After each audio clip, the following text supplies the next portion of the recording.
75 some powers might not be given to the governor. The criticism is against vesting the governor with certain discretionary powers of a great nature in the article under consideration. Dr. Ambedkar, I think he has misread the article. I'm sorry I do not have the draft constitution with me, except insofar as he is by or under this constitution. Those are the words.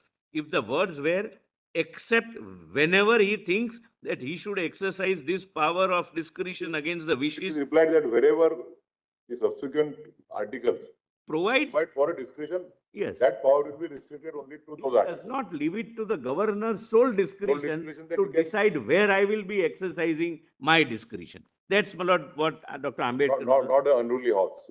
Yes, my lordship, are right. Only wherever in a subsequent articles discretion is provided. Yes, madam. In those articles, in the discharge of those functions, only he can exercise his discretion and not otherwise. No, otherwise, my lord, by aid and advice. Clarified. Where he says, therefore, Article 143 will have to be read in conjunction with some other articles Which specifically reserve the reserve- power to the governor. Yes, It is not a general clause giving the governor power to disregard the advice of the ministers in any matter in which he find he ought to disregard. disregard. Correct. madam. There, I think, lies the fallacy of the argument of my honorable friend. Of policy of This argument. is what T.T. Krishnamacharya also. Qualified that how this power is regulated within the framework of the constitution. Will come further. My lord, That is what Mr. T.T. Krishnamacharya also said, that even subsequent, when we come to discussion with the subsequent articles, and we find that the vesting of the discretion with the governor is not necessary, then we can have a relook at this article. Absolutely. That's what, my lord, it means. My lords are right. Now, next page. Therefore, as I said, having stated that there is nothing incompatible with the retention of the discretionary power in the governor in specified cases with the system of responsible government, the only question that arises is, how should we provide for the mention of this discretionary power? It seems to me that there are three ways by which this could be done. One way is to omit the words from Article 143, that is 163 today, as my honorable friend Pandit Kunzuru and other desire, and to add to such articles as 175 or 188, that is 200 and the emergency powers, or such other provisions which the House may hereafter introduce, vesting the governor with discretionary power, saying notwithstanding Article 143, the governor shall have this or that power. The other way would be to say in Article 143 that except as provided in articles so and so, specifically mention Article 175 or whatever they are. But the point I'm trying to submit to the House is that the House cannot escape from mentioning in some manner that the governor shall have discretion. Whether you put it under 163 or 200 later, that's not relevant. The principal question as a principle to be decided is whether governor should be given some discretion or not. And my lord, thereafter 163 retains the discretion. Then, my lord, now the matter which seems to find some kind of favor with my honorable friend Pandit Kunzuru and those who have spoken in the same way is that the word should be omitted from here and should be transferred somewhere else, or that the specific article should be mentioned in Article 143. It seems to me that this is a mere method of drafting. There is no question of substance and no question of principle. I personally myself would be quite willing to amend the last portion of clause 1 of Article 143 if I knew at this stage what are the provisions that this Constituent Assembly proposes to make with regard to vesting of the governor with discretionary power. My difficulty is that we have not yet come either to Article 175 or 188, nor have we exhausted all possibilities of other provisions being made, vesting the governor with discretionary power. If I knew that, I would very readily agree to amend Article 143 and to mention the specific article, but that cannot be done now. Therefore, my submission is that no wrong could be done if the words as they stand in the Article 143 remains as they are. They are certainly not inconsistent. Conferment of discretion. Is there a revisitation of this debate after the debate of 175 and 188? No, Yes. No, there isn't. Yes. It's not there. There is. Lord, So in- at that time, we didn't have anything like Lord, in when, impact assessment of a statute. Or as of now, Your if Lordship. we see the amount of litigation it has thrown by having provisions of this nature, perhaps that could tell us whether the vision was right or not right. Because the validity or correctness of a thought would come by its performance. how it Of operates, today, experience. how it operates, Of how today, it has the amount of operated. litigation it would have thrown, which could perhaps be My lord, avoided. I with may make certainty and one- clarity. Lord, I may make one thing clear. While reading this debate, my lord, it is not my intention to argue and ultimately, my lord, raise a contention that governor has absolute discretion. That's not the purpose of reading this. The purpose of, Your argument is that under this article 163, the power of the governor to exercise his discretion, wherever the subsequent articles reserve the discretion in him,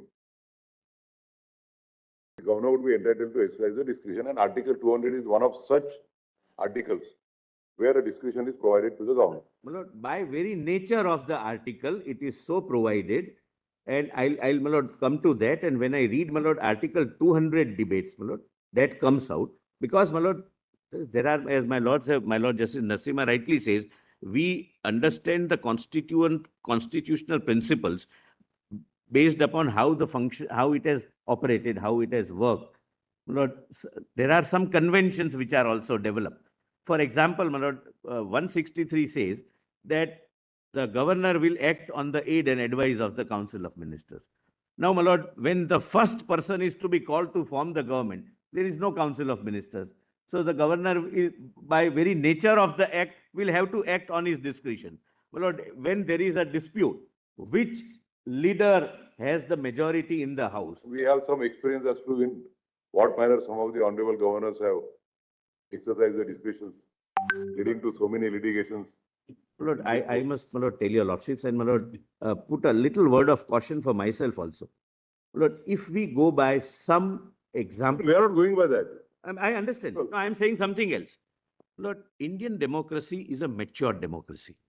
There may be aberrations, my lord, on individual cases. But by and large, the democracy under this very constitution has worked very effectively. And that, my lord, I have personally witnessed, my lord, during COVID period. During COVID period, my lord, the Indian democracy and how the center, province, federal balance is envisaged what was at display. Lord, irrespective of the party in power in the center, which was Lord NDA, BJP, etc., all state governments ruled by Congress, ruled by communist, everyone, they were on the same page with the Honorable Prime Minister. There was no dispute, difference, and they used to call each other. That's the way democracy works. That you have debate, you have deliberation, you have consultation, you give suggestions, you take suggestions, and everyone was on the same page. My lord, since I was appearing, my lords, I know it for sure that chief ministers of those states whose chief ministers were very critical, and it was their right to be critical of the center. My lord, they used to call the prime minister at 2 o'clock that this is what we are needing, and there would be a serious problem, and the thing would reach. And my lord, the counter thing also. The government also responded in a matured way, except, my lord, one or two exceptional states. But everyone, my lord, because all these people, my lord, irrespective of the political leanings, they have, my lord, political experience of 30, 40, 50 years. They have that political maturity, my lord, to decide. So, my lord, it would be really hazardous, my lord, to even examine constitutional interpretation based on certain aberrations. There are ambitions, there are, my lord, pitfalls, but that is to be taken care of on a case-to-case basis. One cannot interpret the constitution based on the worst example because, Lord, hard cases always results into laying down of bad laws. That's, my lord, that's a settled principle throughout all jurisdictions. It's not otherwise. Hard cases make good law. But I would not respond.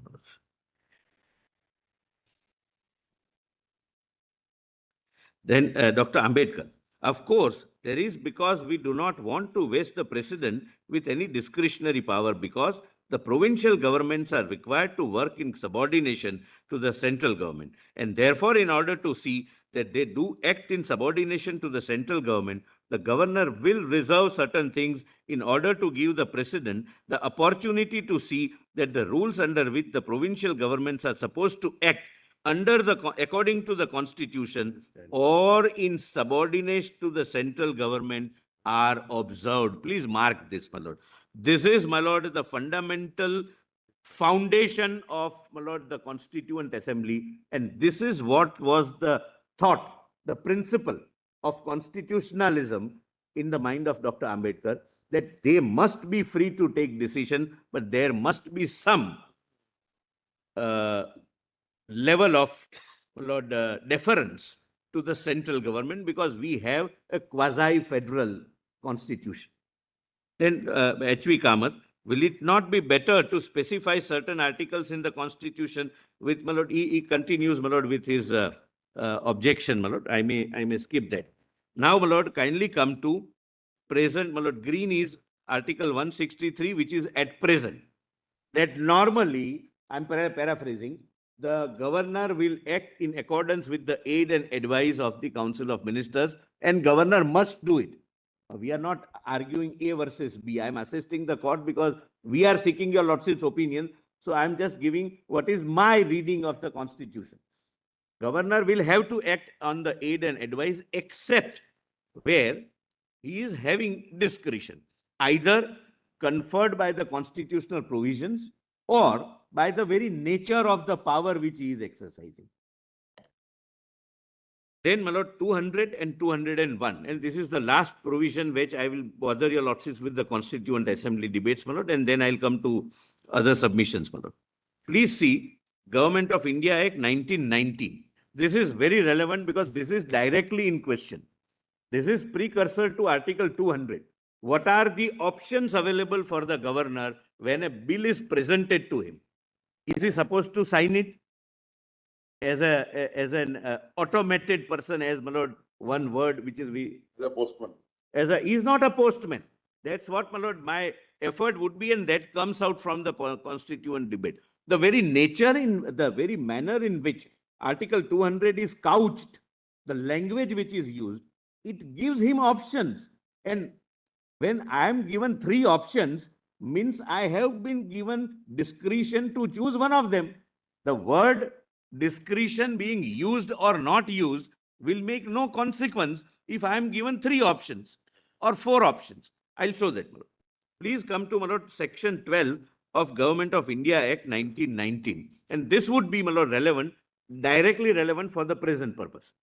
Where a bill has been passed by a local legislative council, the governor, lieutenant governor, or chief commissioner may, instead of declaring that he assents to, or first option, my lord, is granting assent, assents to, or withholds his assent from the bill.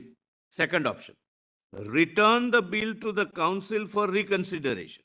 Third option, either in whole or in part, together with any amendments which he may recommend, or in cases prescribed by rules under the Principal Act may, and if the rules so require, shall reserve the bill for consideration of the Governor General. That is precedent. So 4 options: assent, withhold, return to the House, or refer it to the Governor General, which is the present day President, for his assent. Where a bill is reserved for the consideration of the Governor General, the following provisions shall apply when it goes to the President in the present terminology. The Governor, Lieutenant Governor, or Chief Commissioner may, at any time within 6 months from the date of reservation of the bill, with the consent of the Governor General, return the bill for further consideration by the Council with a recommendation that the Council shall consider amendments thereto. The President can refer it back. Instead of the Governor choosing, Governor may choose that I will send it to Governor General, then namely the President, he can say that, no, I send it back. B, after any bill so returned has been further considered by the Council, together with any recommendations made by the Governor, Lieutenant Governor, of Chief Commissioner relating thereto, the bill, if reaffirmed with or without amendment, may be again presented to the Governor, Lieutenant Governor, or Chief Commissioner. Any bill reserved for the consideration of the Governor General shall, if assented to by the Governor General within a period of 6 months. Time limit was prescribed by the Act itself for the Precedent equivalent, namely the Governor General to act. And I'll come to, my lord, that as soon as possible part. That is also, my lord, taken care of. From the date of such reservation become law on due publication of such assent, in the same way as a bill assented to by the Governor, Lieutenant Governor, or the Chief Commissioner, but if not assented to by the Governor General within such period of 6 months, shall lapse.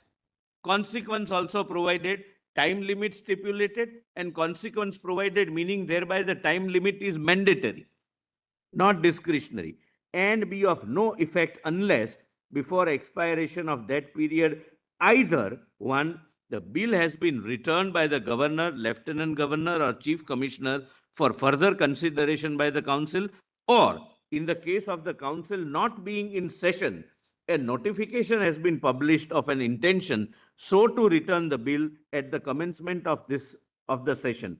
The Governor General may, except where the bill has been reserved for his consideration, instead of assenting to or withholding his assent from any act passed by local legislature, declare that he reserves the act for the signification of his majesty's pleasure. Well, this was a standalone provision because there was someone above the Governor General, the present day President. Here, my lord, President is There's no one above. no one above. Assenting to withhold, my lord, therefore, my lord, and I would come to that, my interpretation of the term withhold is that it is not given effect to it. It falls through. That's how the Supreme Court has read. Falls through. And please, my lord, read, my lord, these provisions in this context. Now, 13. Provision for case of failure to pass legislation in Governor's Legislative Council. Where a Governor's Legislative Council has refused leave to introduce or has failed to pass in a form recommended by the Governor any bill relating to a reserved subject, that is, my lord, state list, the Governor may certify that the passage of the bill is essential for the discharge of his responsibility for the subject, and thereupon the bill shall, notwithstanding that the Council have not considered thereto, be deemed to have passed. There is a deeming provision made by way of a statute. Deeming provision of a bill having been passed can be made either by a statute or by amendment of the Constitution. I'll come to that little later, my lord, whether that can be done by a judicial verdict, that's a separate argument. And shall, on signature by the Governor, become an act of the local legislature in the form of the bill as originally introduced or proposed to be introduced in the Council, etc. My lord, rest of them may not, my lord, assist your lordships. Please come to, my lord, my lord, 72 is the draft bill of the constitutional advisor. And my lord, kindly come to, my lord, first 70, my lord, assent. This is again 1935 Act. What I read was 1919 Act, now 1935 Act. A bill which has been passed by the Provincial Legislative Assembly, that is, my lord, present day State Assembly, or in case of a province having a legislative council, has been passed by both chambers of the provincial legislature, shall be presented to the Governor, and the Governor, in his discretion, my lord, the other side would harp upon this, that there was a discretion which now no longer exists in Article 200. Therefore, I am highlighting, my lord. In his discretion, shall declare either that one, he assents in his majesty's name to the bill. Second, or that he withholds assent therefrom. Third, or that he reserves the bill for consideration of the Governor General. That is, my lord, precedent. Provided that the governor may, in his discretion, return the bill. This is the fourth option. Return the bill together with a message requesting that the chamber or chambers will reconsider the bill or any specified provisions thereof, and in particular will consider the desirability of introducing any such amendment as he may recommend in his message. And when a bill is so returned, the chamber of chambers shall consider it accordingly. It stopped here. So three options, he can straightway say, I withhold, I grant assent. He can say, I withhold the assent, meaning thereby I will show the bill falls through. Third, he may say that no, there is some repugnancy, some violation of fundamental rights, I refer it to the precedent. And fourth option, in his discretion, he can say that no, it is curable defect in the bill, and therefore I return it with my message that this particular provision is repugnant. There is already a central law occupying the field, and therefore you please reconsider. Or even desirability, that instead of 19 years of age, you consider 21 or any such thing, my lord. I'm just not giving hypothetical examples. But four options were available to the governor then. Now, my lord, draft constitution, para 72, when Mr. B.N. Rao, Dr. B.N. Rao, my lord, prepared the draft constitution, a bill which has been passed by the provincial legislative assembly, or in case of a province having the legislative council, has been passed by both houses of the provincial legislature, shall be presented to the governor, and the governor shall declare either that he assents to the bill, one.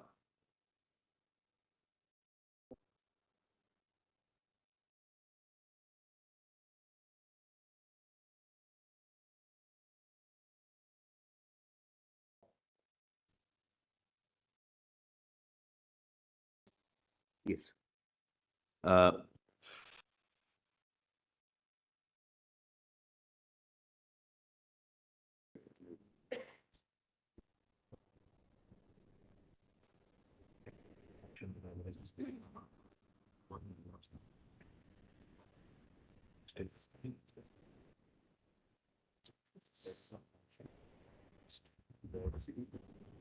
Three 56 doesn't use the word discussion.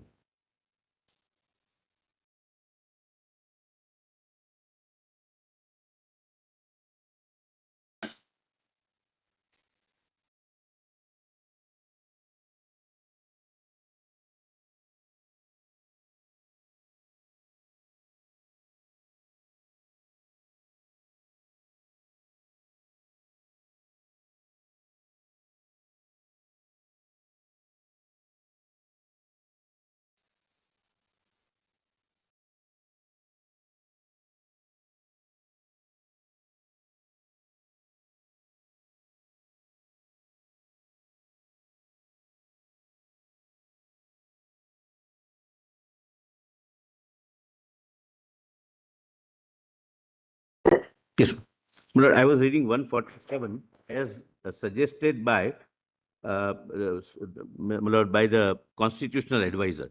A bill which has been passed by the provincial legislative assembly, or in case of a province having legislative council, has been passed by both houses of provincial legislature, shall be presented to the governor, and the governor shall declare either, the first option, he assents to the bill, or second option, that he withholds assent therefrom. Third option, that he reserves the bill for consideration of the precedent.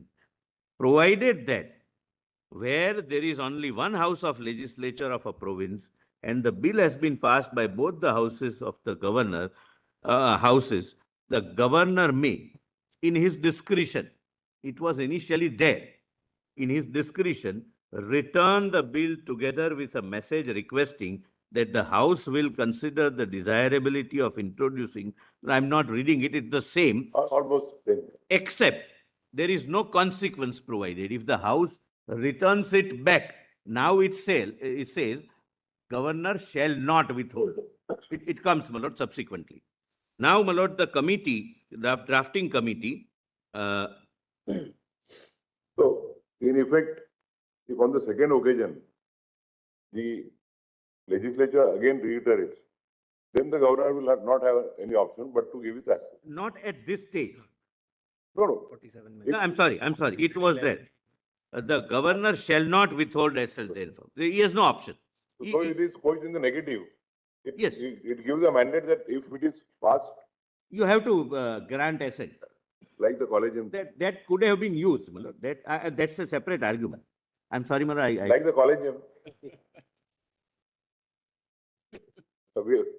Fortunately, we are not on that issue now, so. Taken the same language. I cannot say anything. No, no, we are not on that issue. Let us stick to the case before us. Now, my lord,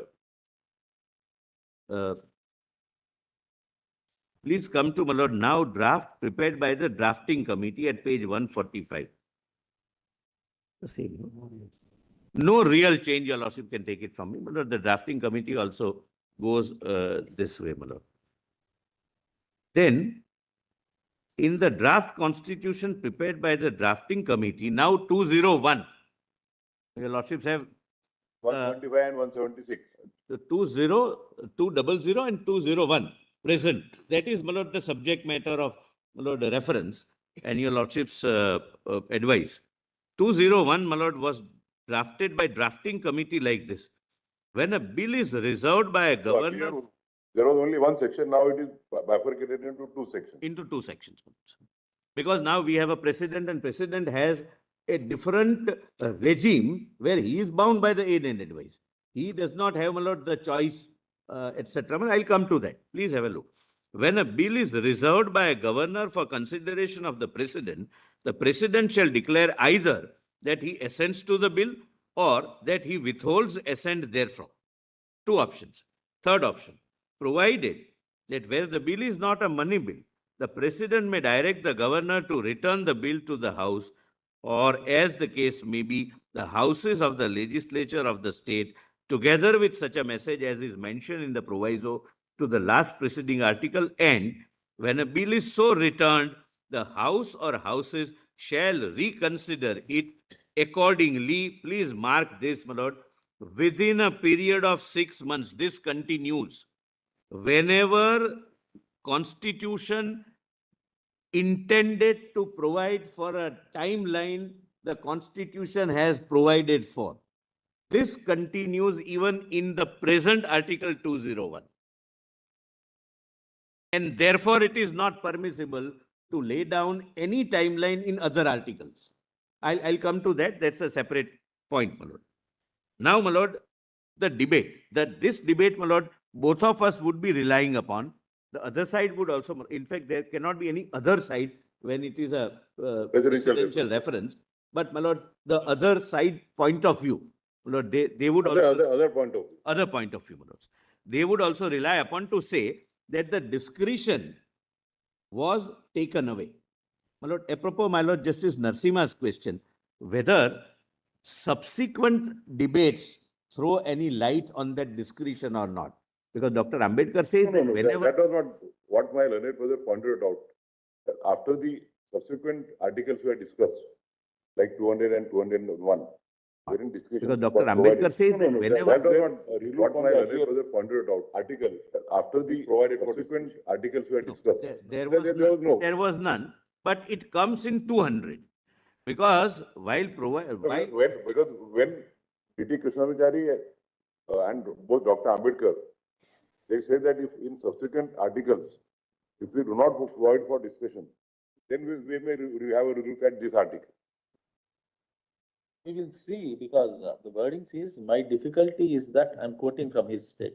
I do not know what... Difficulty is that we have not as yet come either to Article 175 or 188, nor have we exhausted all the possibilities of other provisions being made, vesting the governor with the discretionary power. He said as and when. We'll see at 200. Your lordships are right. Lord, that one Article 175 debate is... It was not necessary because in the subsequent articles, they provided for discretion. So there was no question of, Absolutely. again, having a relook at, But, my lord, this is the debate. Page 146 is that debate which That's my it, lords were that's it, referring that's to. it. But, my lord, please bear in mind that in 163, the discretion remained. That aid and advise except subject to, my lord, by or under the constitution. And I may tell your lordships, subsequently, there are no articles which specifically uses the word discretion. Subsequent to Article 163, there are no articles which confers discretion. But after reading this, my lord, debate, my submission for your lordship's consideration is going to be that if the article itself gives him options to choose from, use or not use of the word discretion does not matter, because he is that you choose from either of these four. then the discretion has to be exercised among the options given in that article. Lord, I'll come to that. I'll come to that. If the article provides for 4 options, Yes. then the discretion would be restricted to only one of those 4 options. Correct, correct. I bow down. It cannot be beyond that. Governor is bound by one of those 4 options. Governor is bound by one of those 4 options. But which option to choose from, It is discretion. it is his discretion. Lord, for example, for the purpose of granting assent, the Council of Ministers would always say that grant assent, it is our bill. So there is no question of, my lord, he is using discretion. That will be relatable only to that part of the question where it is sent back to the assembly for reconsideration. And it is coming back to him. At that second stage, will he No be discretion. entitled to send it back to the president for his approval? There he would have the This discretion. is where you are talking about. That is there, he would have the discretion. He cannot withhold it. That's your argument. But, yeah, that's my argument. My lord, but the problem has arisen because of state of Punjab judgment. Not the state of Punjab judgment.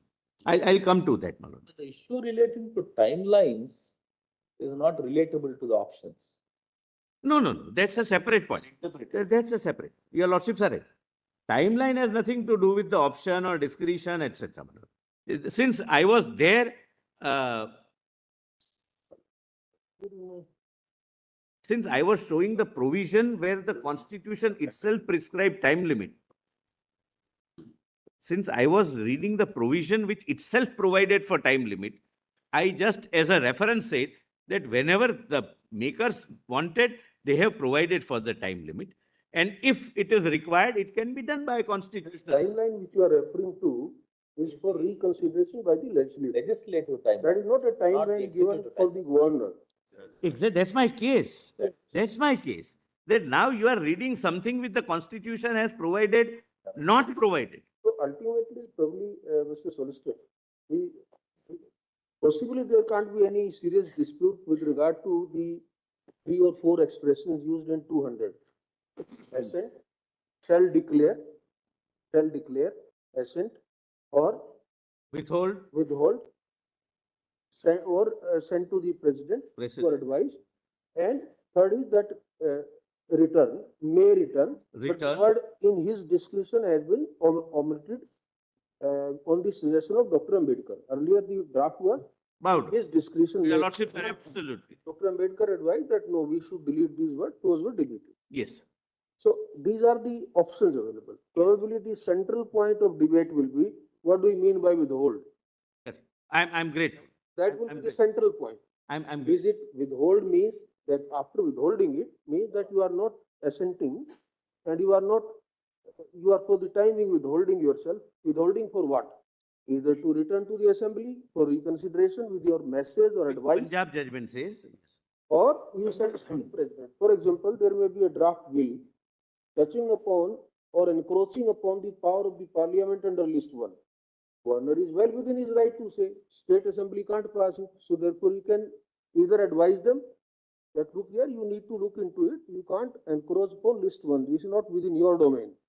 Or he will send to the president of India saying, the state legislature has attempted like this. In my considered opinion, such a bill will fall under entry number so and so, for which state legislature is incompetent. And Honorable President will take the final call on that.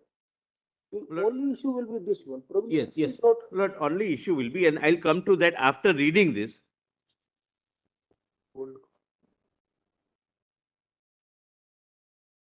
much time now this entire process should be undertaken? That is probably central point. The time for completing the process. I'll come to Form an that. opinion. I'll come to, but that's a separate, my lord, argument. But Please is allow it- me, my lord, but since your lordships have given a very right and apt example, the withhold, my lord, whether withhold is a temporary act of withholding, or as the Supreme Court through 5 judge and 7 judge benches have said, that withhold means the bill falls through.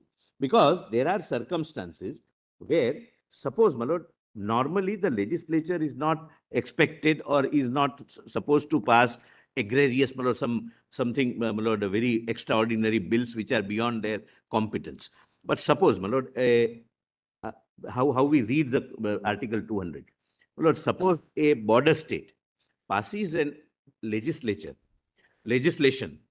which deals with our external affairs, that will permit a particular country's people to enter or not to enter. You What? can respond to these. Give me a minute, my lord. As per the way you want. You are only pointing out that rest of the, this discussion ultimately leads to the final bill at page 150. And probably thereafter this issue arises. Your lordships are right. My lord, then he cannot assent. He cannot refer it to the president because it's not a repugnancy issue. He cannot return it to the house, because once he returns it to the house and house repasses it, then he is bound, he cannot withhold it. Then he will have to withhold, my lord. And I have given the examples. It is to be used rarely, sparingly. But that's the way the situation is. Sorry, what is your submission? Lord, there can be instances. There are 4 instances, 4 options. Either he assents to the bill I'm not giving you. or withholds assent therefrom. And that he reserves the bill for the consideration of the president. President. So according to you, the withholding of the assent, the second option, can be unlimited. It's not, my lord, a temporary withholding. My lord, can I go, my lord, a little, my lord, in the chronology so that I can make that point good? Yes, my lord, my answer is yes. That withhold means the bill falls through. That's how, my lord, the 5 judge bench and 7 judge benches have understood, my lord, the Article 200. And I have given examples. But then, if he doesn't, if he doesn't exercise the option of resending the bill for reconsideration to the governor, still he can withhold it for a time immemorial. It dies. It dies. It is to be used rarely, but the power is conferred. My lord, rather than, my lord, entering into this debate right now, can I, my lord, just give the background? Like for example, in the Kerala, in the Tamil Nadu case, 10 out of 12 bills after the first consultation, he said, I am withholding these 10. But you are not talking about a situation where he would communicate saying that I have been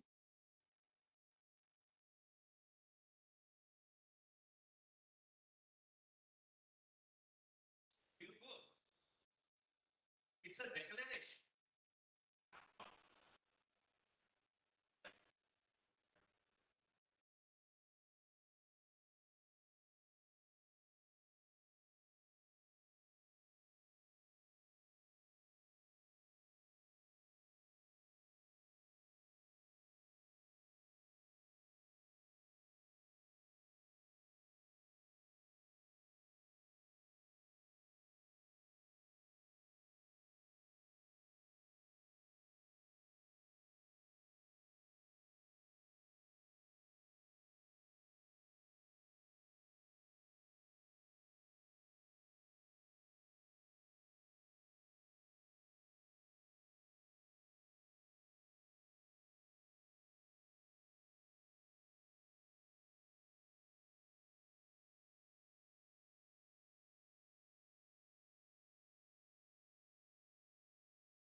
Lord, before I start the arguments on this point, I am skipping that debate. Lord, debate takes That you will deal with those aspects independently, is what you're saying.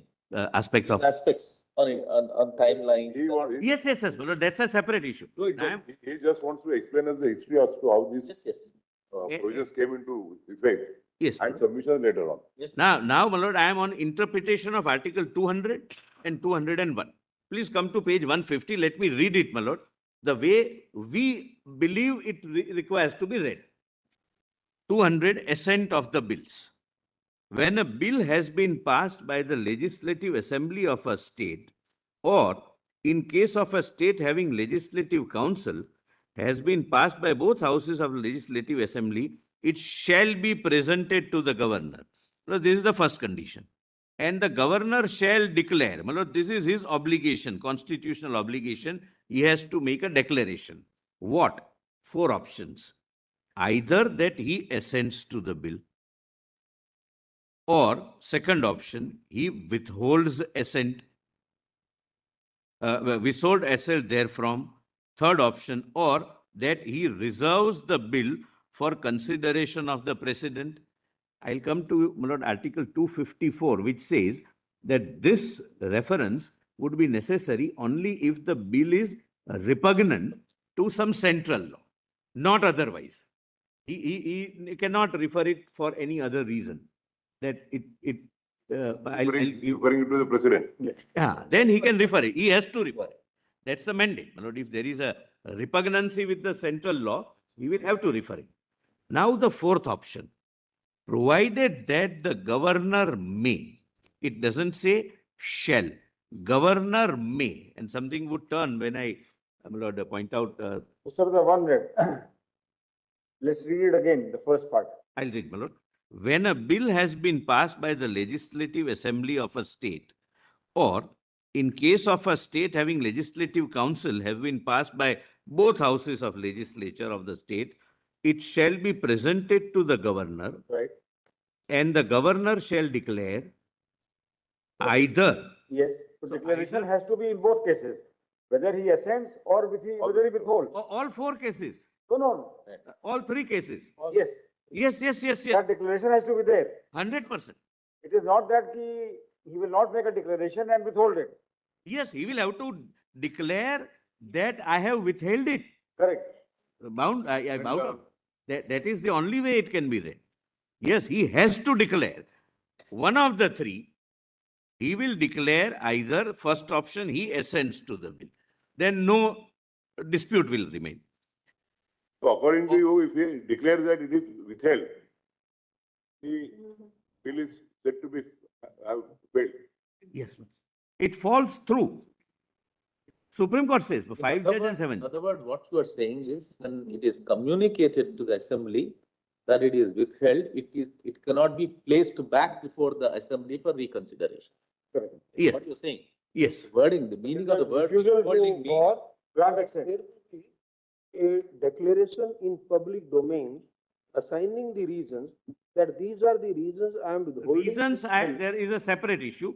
Declaration that I withhold. Because sometimes reasons can be in national security. So, but then could we not be giving total powers to the governor to sit in and appeal over the? For with profound respect. Lord, the powers are given by the Constitution. Otherwise, the government elected with the majority will be at the whims and fancies of the governor. We will say that Before I answer that, first of all of us derive our powers from the Constitution. Yes, of course. We neither give nor take. Dear team, nobody can. इस video में हम FSCs के Paytm में join करने के नए process के बारे में सीखेंगे। इसके लिए सबसे पहले कैंडिडेट को अपने मोबाइल के ऐप स्टोर में जाकर पेटीएम फोर्स ऐप इंस्टॉल करना होगा। फिर इसके बाद ऐप ओपन करके लॉग इन करने के लिए अपना मोबाइल नंबर एंटर करें। अब मोबाइल नंबर वेरिफिकेशन के लिए SMS पर भेजा गया OTP एंटर करें। लॉग इन करने के बाद अब यहाँ रजिस्ट्रेशन पेज ओपन हो जाएगा। यहाँ रजिस्टर नाउ पर क्लिक करें और वेरिफिकेशन के लिए SMS पर भेजा गया कोड एंटर करें। अब कैंडिडेट को आधार नंबर वेरीफाई करना होगा। इसके लिए आधार नंबर एंटर करके टर्म्स एंड कंडीशंस एक्सेप्ट करें और वेरीफाई आधार पर क्लिक करें। अब ये आपको ओपन करके लॉगिन करने के लिए अपना मोबाइल नंबर एंटर करें। It is not necessary अब for him mobile to exercise the powers under the proviso. Dear team, He इस may वीडियो में bypass the हम proviso एफएससीज and के पेटीएम में withhold the ज्वाइन करने के नए प्रोसेस के बारे में सीखेंगे। इसके लिए सबसे पहले कैंडिडेट को अपने मोबाइल के ऐप स्टोर में जाकर पेटीएम फोर्स ऐप इंस्टॉल करना होगा। फिर इसके बाद ऐप ओपन करके लॉगिन करने के लिए अपना मोबाइल नंबर एंटर करें। अब मोबाइल नंबर वेरिफिकेशन के लिए एसएमएस पर Tamil Nadu facts correct my lords? So he has three options. App He will have to install make a करना होगा। declaration that I फिर assent. इसके बाद I ऐप ओपन withhold, करके which according to login him करने के लिए falls अपना true. Mobile number I am enter not करें। accepting that. अब I am mobile number taking verification के that लिए argument head on. SMS Yes. पर भेजा गया Third, ओटीपी एंटर करें। if it is repugnant login करने के because of बाद Article 250 अब यहाँ or with registration some page central open act, हो जाएगा। he will have to यहाँ रजिस्टर नाउ पर not क्लिक refer. करें But there और can वेरिफिकेशन be के लिए an एसएमएस act पर भेजा गया कोड एंटर with करें। rather अब bill, कैंडिडेट को आधार which is number of verify such a करना nature होगा। that इसके लिए it may Aadhaar have number some enter करके provisions which are terms and repugnant. Conditions accept It करें may have some और वेरीफाई provisions आधार which पर click करें। may violate अब ये somebody's आपको fundamental आधार rights. वेरिफिकेशन के लिए Or डीजी लॉकर के it may पेज have पर some रीडायरेक्ट कर provisions देगा। which according to यहाँ governor प्रोसीड पर क्लिक करें is not desirable. और दोबारा अपना आधार नंबर Desirable. और captcha code Then enter you करके kindly नेक्स्ट पर क्लिक करें। So अब we are यहाँ not- we are not- Aadhaar verification के लिए एसएमएस पर भेजा गया ओटीपी एंटर करके Smile is a good continue way- पर is a क्लिक way- करें I always और find it DG so- locker का 6 डिजिट सिक्योरिटी पिन एंटर करें। अब यहाँ Please bear with Aadhaar me. को I सेलेक्ट can't करके tell you allow the God करें। has given me with this बस इतना करते ही केवाईसी अपडेट करने का प्रोसेस पूरा हो जाएगा। अब कैंडिडेट को अपनी लाइव सेल्फी कैप्चर करनी होगी। फिर इसके बाद कैंडिडेट को मैप में ट्रैक करके 20 किलोमीटर के अंदर अपनी प्रेफर्ड वर्क लोकेशन सिलेक्ट करना होगा। इसी लोकेशन के आधार पर कैंडिडेट को इंटरव्यू और वर्क लोकेशन असाइन होगी। लोकेशन सिलेक्ट करने के बाद कंफर्म लोकेशन पर क्लिक करें और अपना सिटी नेम, हाउस नंबर और नियर बाय लैंडमार्क एंटर करके कंफर्म पर क्लिक करें। इतना करते ही एड्रेस अपडेट हो जाएगा और अब अपनी एडिशनल डिटेल्स जैसे ईमेल आईडी और अपना वर्क एक्सपीरियंस, जैसे आप फ्रेशर हैं या एक्सपीरियंस्ड, इसे कंफर्म करें और प्रोसीड पर क्लिक करें। अब यहाँ अगर आपने एक्सपीरियंस चुना होगा तो आपको अपना एक्सपीरियंस डॉक्यूमेंट प्रूफ सेलेक्ट करके उसकी फोटो अपलोड करनी होगी। अब यहाँ आपके रजिस्ट्रेशन डिटेल्स सबमिट हो जाएंगी और इंटरव्यू शेड्यूल करने के लिए शेड्यूल इंटरव्यू पर क्लिक करें और अपना preferred interview method in person या वर्चुअल सेलेक्ट करें। इसके बाद आपकी तरफ से एप्लीकेशन सबमिट हो जाएगा और पेटीएम टीम की तरफ से इंटरव्यू कंफर्म होने के बाद आपको व्यू डिटेल्स का बटन दिखाई देगा, 12:30. जिस पर क्लिक करने के बाद आप interview date, time, address, interviewer name और उनका कॉन्टैक्ट नंबर देख पाएंगे।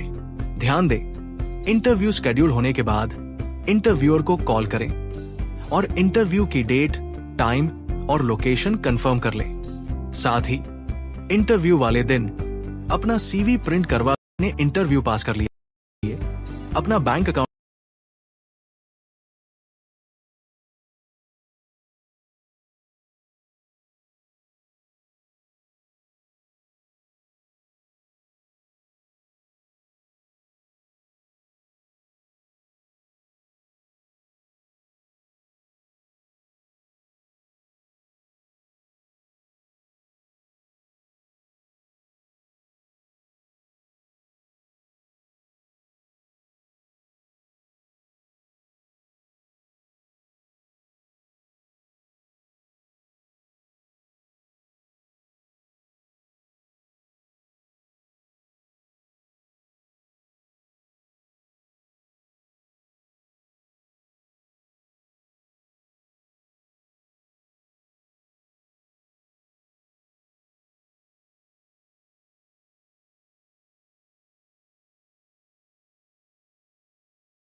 डियर टीम, इस वीडियो में हम एफएससीज के पेटीएम में ज्वाइन करने के नए प्रोसेस के बारे में सीखेंगे। इसके लिए सबसे पहले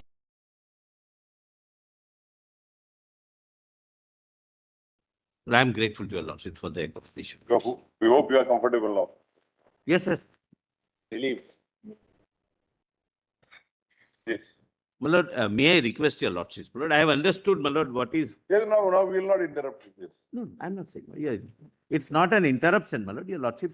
That dialogue, my lord, only permits us, my lord.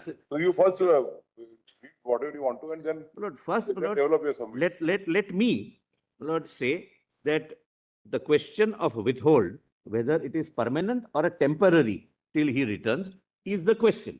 I will show your lordship, my lord, some examples. So you have said that it is already covered by Punjab judgment.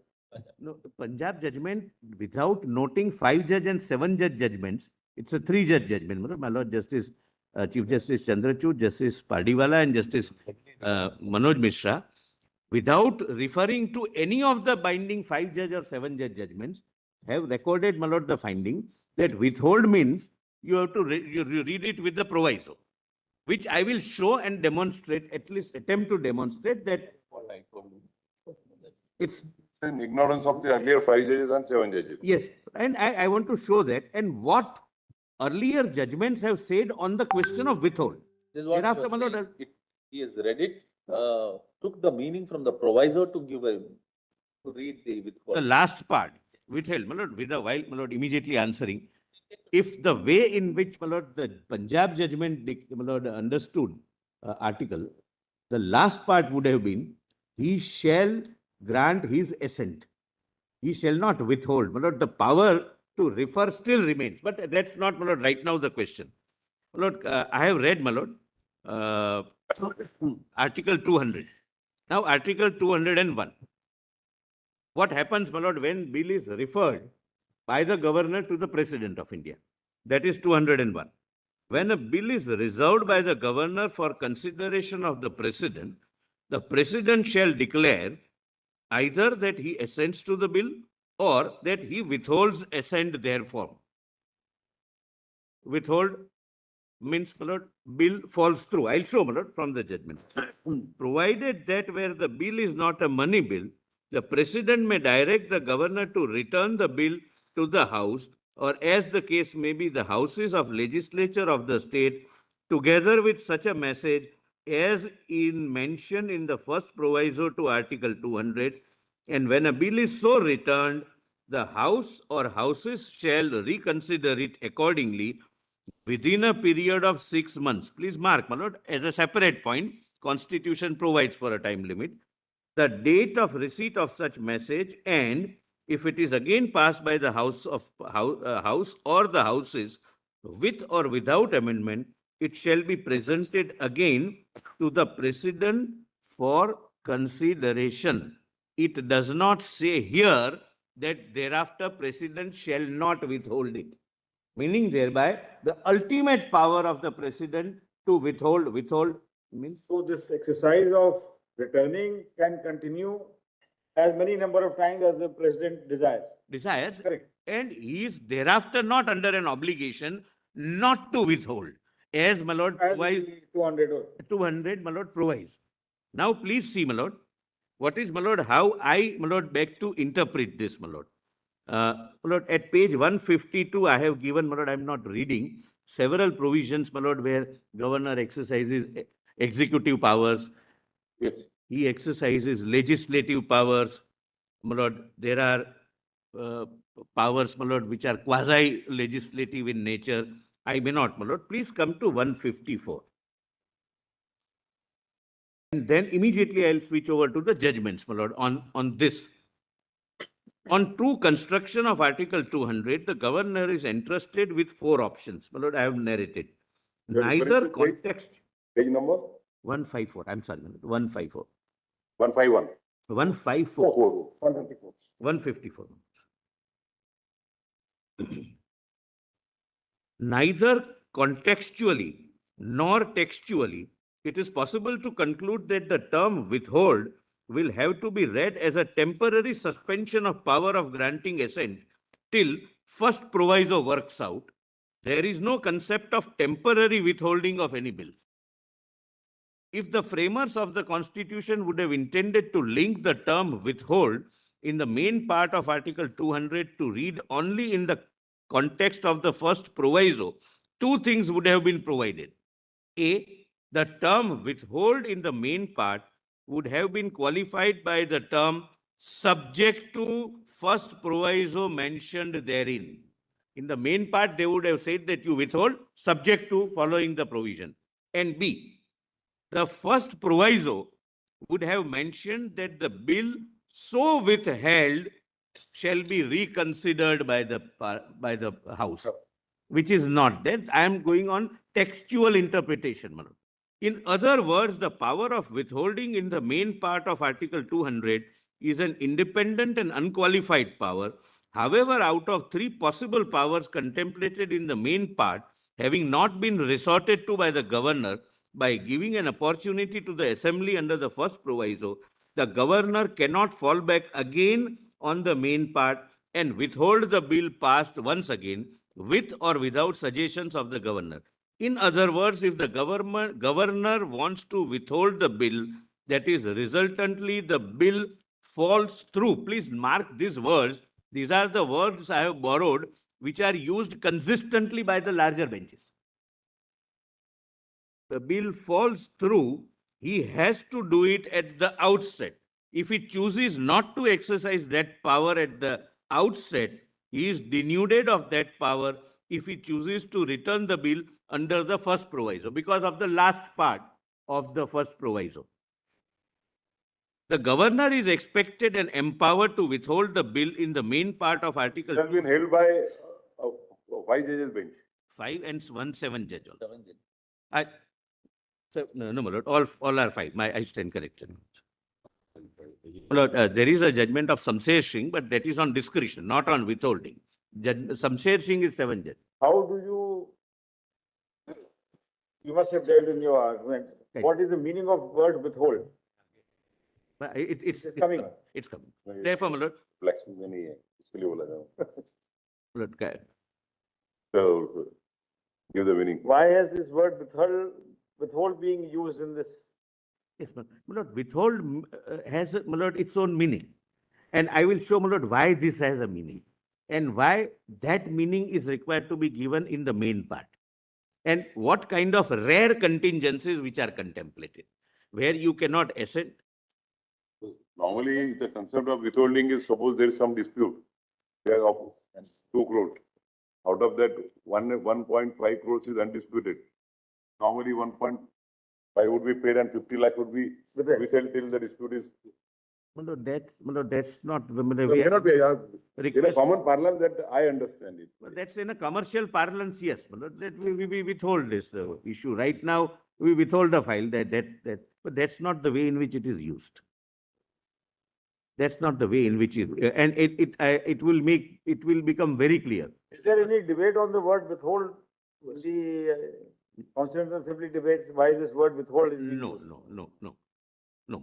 Because it has come. Otherwise, simply they could have said either he grants assent or he refuses to grant assent. Why withhold has been used? Right from, this word has been taken from 1919 Act, 1935 Act, and now present Act. So it is not debated in Parliament. We will have to independently examine. Your Lordships will have to examine. We will assist your Lordships in that. But I'm just right now, my lord, please consider, without keeping in mind some egregious, my lord, facts where someone may withhold without any application of mind or just out of political frustrations.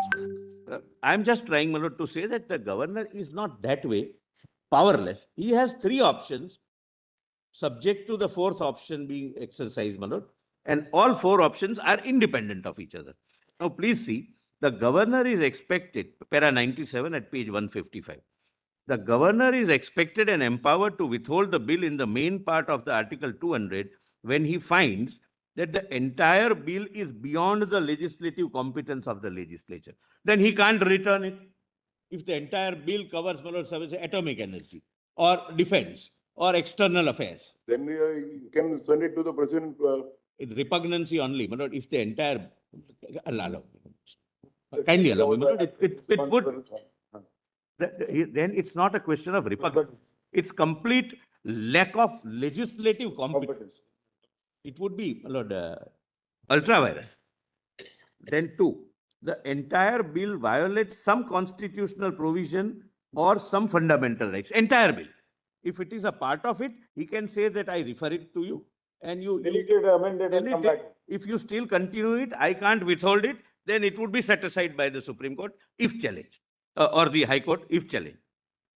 Even though the bill is within legislative competence and does not violate any fundamental rights, it is so manifestly arbitrary that it cannot be assented to. This is where, my lord, his statesmanly discretion would come, and I have given the examples. Please, my lord, minutely observe, because this is how, based upon your lordship's opinion, the polity of the country would govern. My lord, I am not arguing that present government is in center is a political party, state has a B political party. My lord, it can be reverse also. There are, my lord, political parties in the state, which is, my lord, same party at the center. So we are not, my lord, on conferring discretion on the governor to Lord, kill the bill.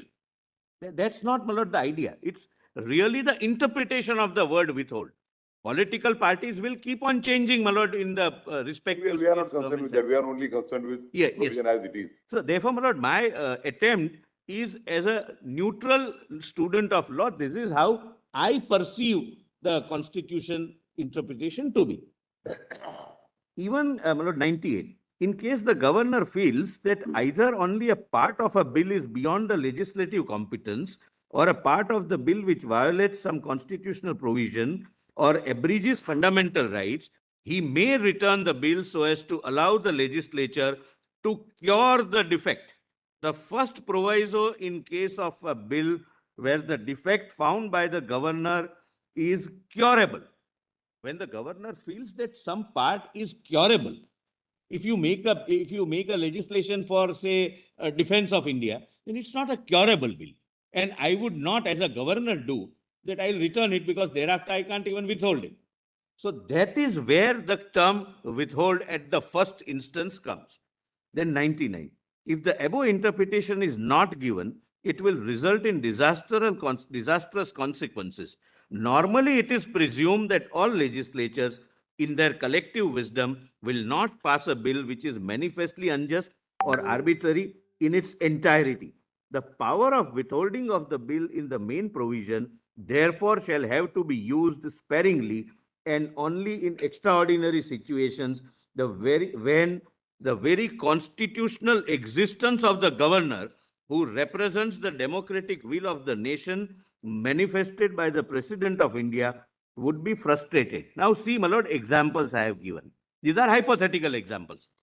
For example, if the legislature were to pass following bills, the governor would be abdicating his duty if he does not withhold the bills, as he can neither assent to the bill nor reserve the bill for presidential reference. 1.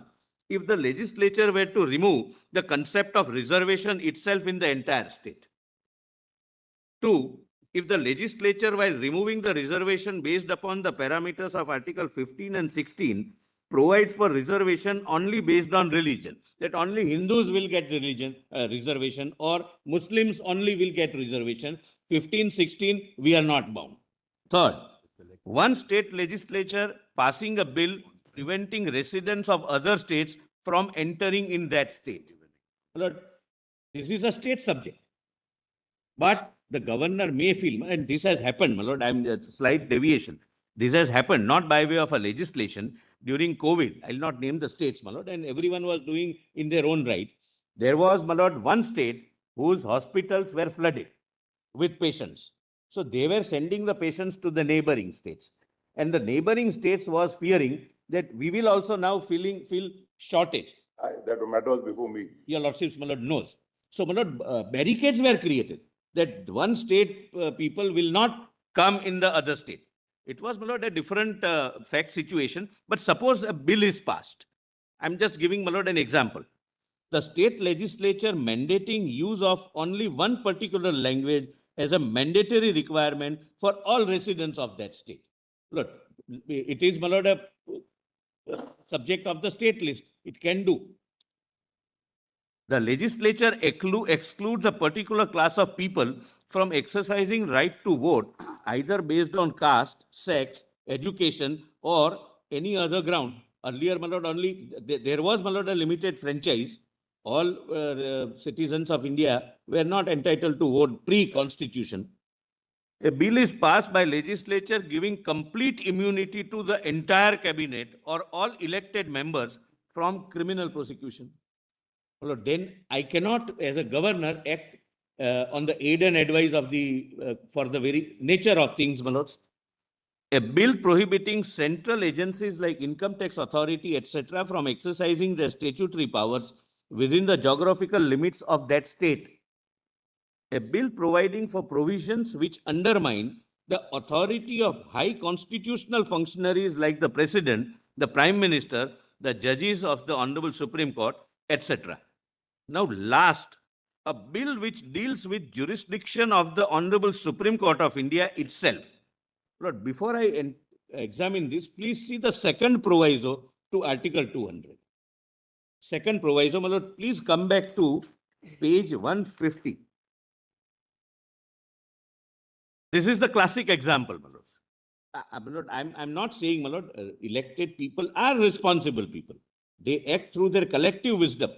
But there can be one circumstance out of 1,000 where such an aberration happen. Lord, please see the second proviso to Article 200, my lords. Provided further that, your lordship gets, my lord, the governor shall not assent to. My lord, first proviso said he may, my lord, return it to the house. Governor shall not assent to, but shall reserve for the consideration of the President any bill which, in the opinion of the governor, would, if it became law, so derogate from the powers of the High Court as to endanger the position which the court is by the position of which that court is by this constitution designed to fill. Lord, suppose the Act says something, and my lord, as per the true reading, there can be a local law with regard to the powers of the High Court. That would be mandatorily subject to presidential assent. We are not concerned with that. Could it not be read in that manner that wherever the Constitution provided as to in which cases the assent should not be granted, it has so specifically provided? I'm on a different point. Forget, my lord, High Court. Suppose the legislature passes some act. When a specific power has been granted to the governor, not to assent to in a particular circumstance, and can it not be read that that power is not granted in other matters? No, it cannot grant, my lord. I'll come, my lord, on that textual interpretation also. Yes, but I'm just giving an example that suppose legislature passes a bill which directly deals with the powers of the Supreme Court. If it is High Court, I'm not on, my lord, whether I show that, my lord, only to show the absurdity of the potential bill. Your lordships are trying to find a solution, my lord, find some conclusion. I'm still on, my lord, the problem. And after your lordship sees the problem, my lord, possibly your lordship may be in a better position to find out the solution. Suppose, my lord, in case of a High Court, the governor is bound to send it. In other cases, he may not. That's the discretion, because the main part says he may assent, he may withhold, he may refer. But proviso say he shall refer. So I am using it against, my lord, the proposition. Please see, my lord, just to immediately answer your lordship's question, the main provision says the governor shall be houses the legislature of the state. It shall be presented to the governor, shall declare that either he assents or he does this or he does this. So there are three options, but here there is no option. Here he has to reserve it for the President. And therefore, my lord, my submission that in the main part, there are three options available, gets 45. Lord, be that as it may, Lord, I'll come to that. Now, Lord, please see para 104. It is pertinent to note that nowhere in the substantive part of Article 200, the term as soon as possible has been used. So this is again on the time, but when we are on Article 200, as soon as possible is proviso when he returns the bill. It was there earlier with time limit in the pre-constitution regime, which was taken away. It is pertinent to note that nowhere in the subsequent part of Article 200, the term as soon as possible has been used, which means that the Constitution did not intend to put any sense of time limit during the exercise of first three options. Moreover, the governor under substantive part of Article 200 can simply sit or withhold assent to a bill if he believes that the bill is unconstitutional and beyond any remedial changes, in which case the bill shall fall through or lapse, as has been observed in several decisions of this honorable court, referred hereunder. The framers of the Constitution consciously avoided putting any timeline for exercise of powers either under Article 200 and 201, which is evident from the fact. Well, this is again on the question of timeline, but let me complete this, my lord, so that also assists your lordships. The time limit prescribed as shown in the history was consciously dropped in Article 111 and was replaced by the expression as soon as possible. And B, the very next Article 201 in its proviso stipulates the time limit for 6 months. Now, my lord, I have given dictionary meaning of the term withhold. The time limit of 6 months is for the house, not for the. Not for the governor or for the governor or the president. No. My lord, That is for the house to reconsider. I'm grateful. So, my lord, It could be read within 6 months. The house doesn't reconsider. it lapses. Then the bill would lapse. Lapse. My lord, the point I'm making is not what happens to the bill. The point I'm trying to make is that whenever time is stipulated, it is provided for. You cannot read into it. It amounts to amendment of the Constitution. That's, my lord, a separate point, my lord, that I'll come to that. My lord, now, what is the dictionary meaning of the term withhold? This is not considered by, my lord, the debate in Constituent Assembly debates, as your lordship had asked me. My lord, 106. My lord, as per the new international dictionary, withhold means to hold back, keep from action, to desist or refrain from granting, giving or allowing, keeping one possession or control. Refusing is also a part of the term withhold. Refrain from granting is also. Then return means to go back or come back again, to pass back to an earlier passover. Then, my lord, Black's Law Dictionary says withhold means to retain in one's possession that which belongs to or is claimed by another, and return means to bring, carry, or send back, the place in the custody, to place in the custody of, to restore, to redeliver, to send back. Now, my lords, kindly come to 108. It is of utmost relevance to note that the constitutional requirement of expediency or a sense of urgency is incumbent upon the governor only when he decides to return the bill to the state legislature for reconsideration. This is evident from the expression, which I'll come to little later, my lords. Lord, please now come to Lord, directly, Lord, the judgment. Which judgment, please? I'll just, Lord, Lord, please come to page 164.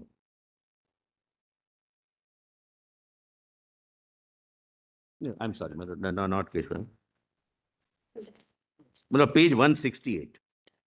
Then I'll take your lordship, my lord, to the potential acts which are, my lord, there are possible acts under the state list within the legislative competence of the state legislature, but cannot be assented to, There is no question of referring to the precedent, and returning is out of question, because even if I return it as a governor, and if it comes back, then I have no power of withholding. So I'll have to use that discretion on the first occasion.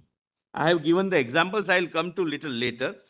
Well, okay, kindly, my lord, have a look at page 166. Some examples, my lord. Where, what would the governor do? My lord, he is not just a postman. He represents the Union of India, appointed by the president. President is elected by the entire nation by way of an indirect election. And that is also a way of democratic expression, my lord. An individual who is not directly elected is no lesser than the individual who is indirectly elected. And again, the president acts as per aid and advice of Council of Ministers. And Council of Ministers are responsible to the entire parliament. This is the framework, my lord. This is the check and balance, my lord, which is there. Please come to page 166. Yes. My lord, Chief. 166. Well, these are the examples, my lord. A legislative session bill fixes only 2 sitting days per year. It is presented before the governor. Lord, then a confidence motion bill requiring 2/3 supermajority to test the council's confidence, directly contrary to the constitution, etc., etc. Now, my lord, kindly come to page 168, the case law. My lord, before I read the case law, my lord, the 2-judge bench in Tamil Nadu, forget the facts, I repeatedly say, my lord, the 2-judge bench in Tamil Nadu relies upon a 3-judge bench in state of Punjab versus Union of India. State of Punjab takes the view that the word withhold will have to be read with first proviso, that you withhold and return, which in my submission is erroneous on textual interpretation and is in ignorance of several 5-judge bench judgments exactly on the point. And those judgments, my lord, now I place for your lordship's consideration. Page 1. We may start, my lord, at 2, my lord.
holding you for 15 minutes. No, my lord, on the contrary.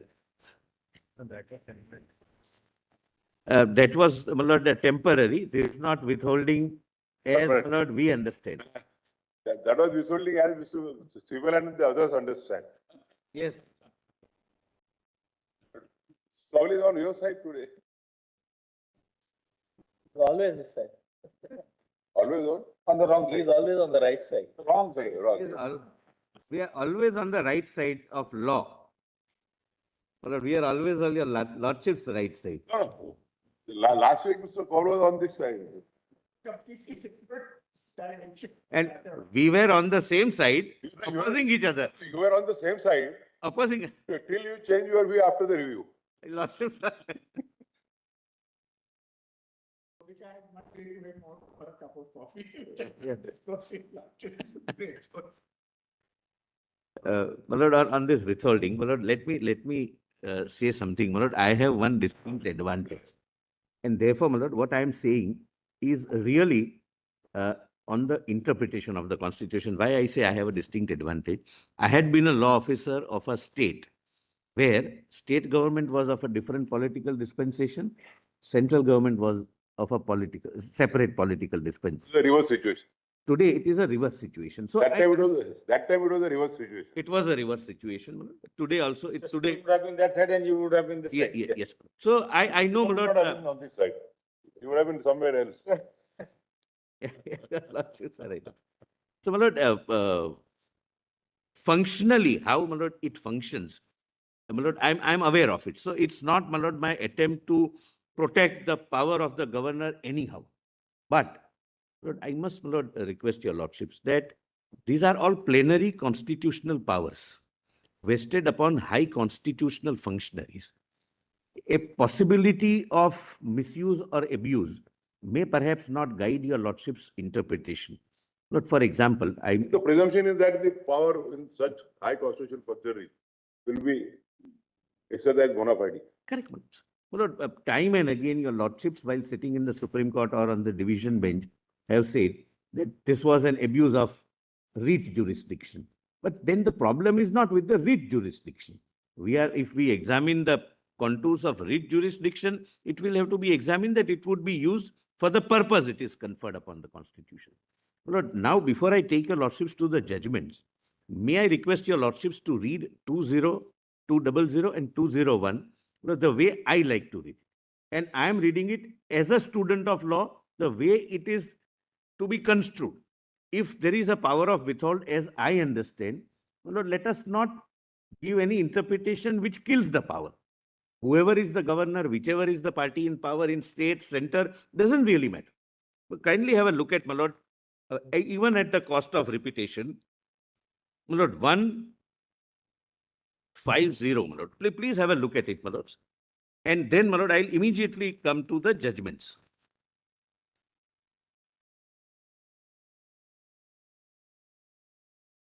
When page 150. When a bill has been passed by Legislative Assembly of the state or the council, it shall be presented to the governor and the governor shall declare.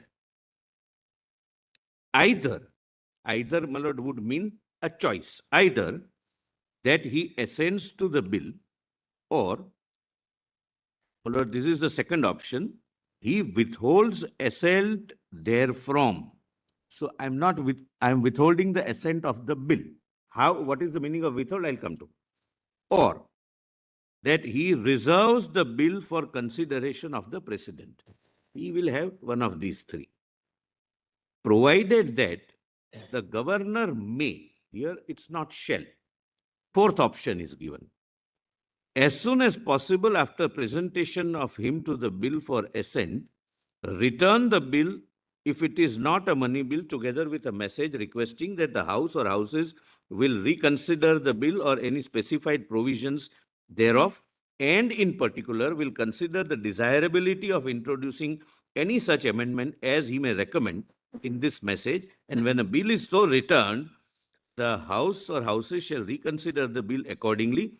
And if the bill is passed again by the House or Houses with or without amendment and presented to the governor for assent, please mark, the governor shall not withhold assent therefrom.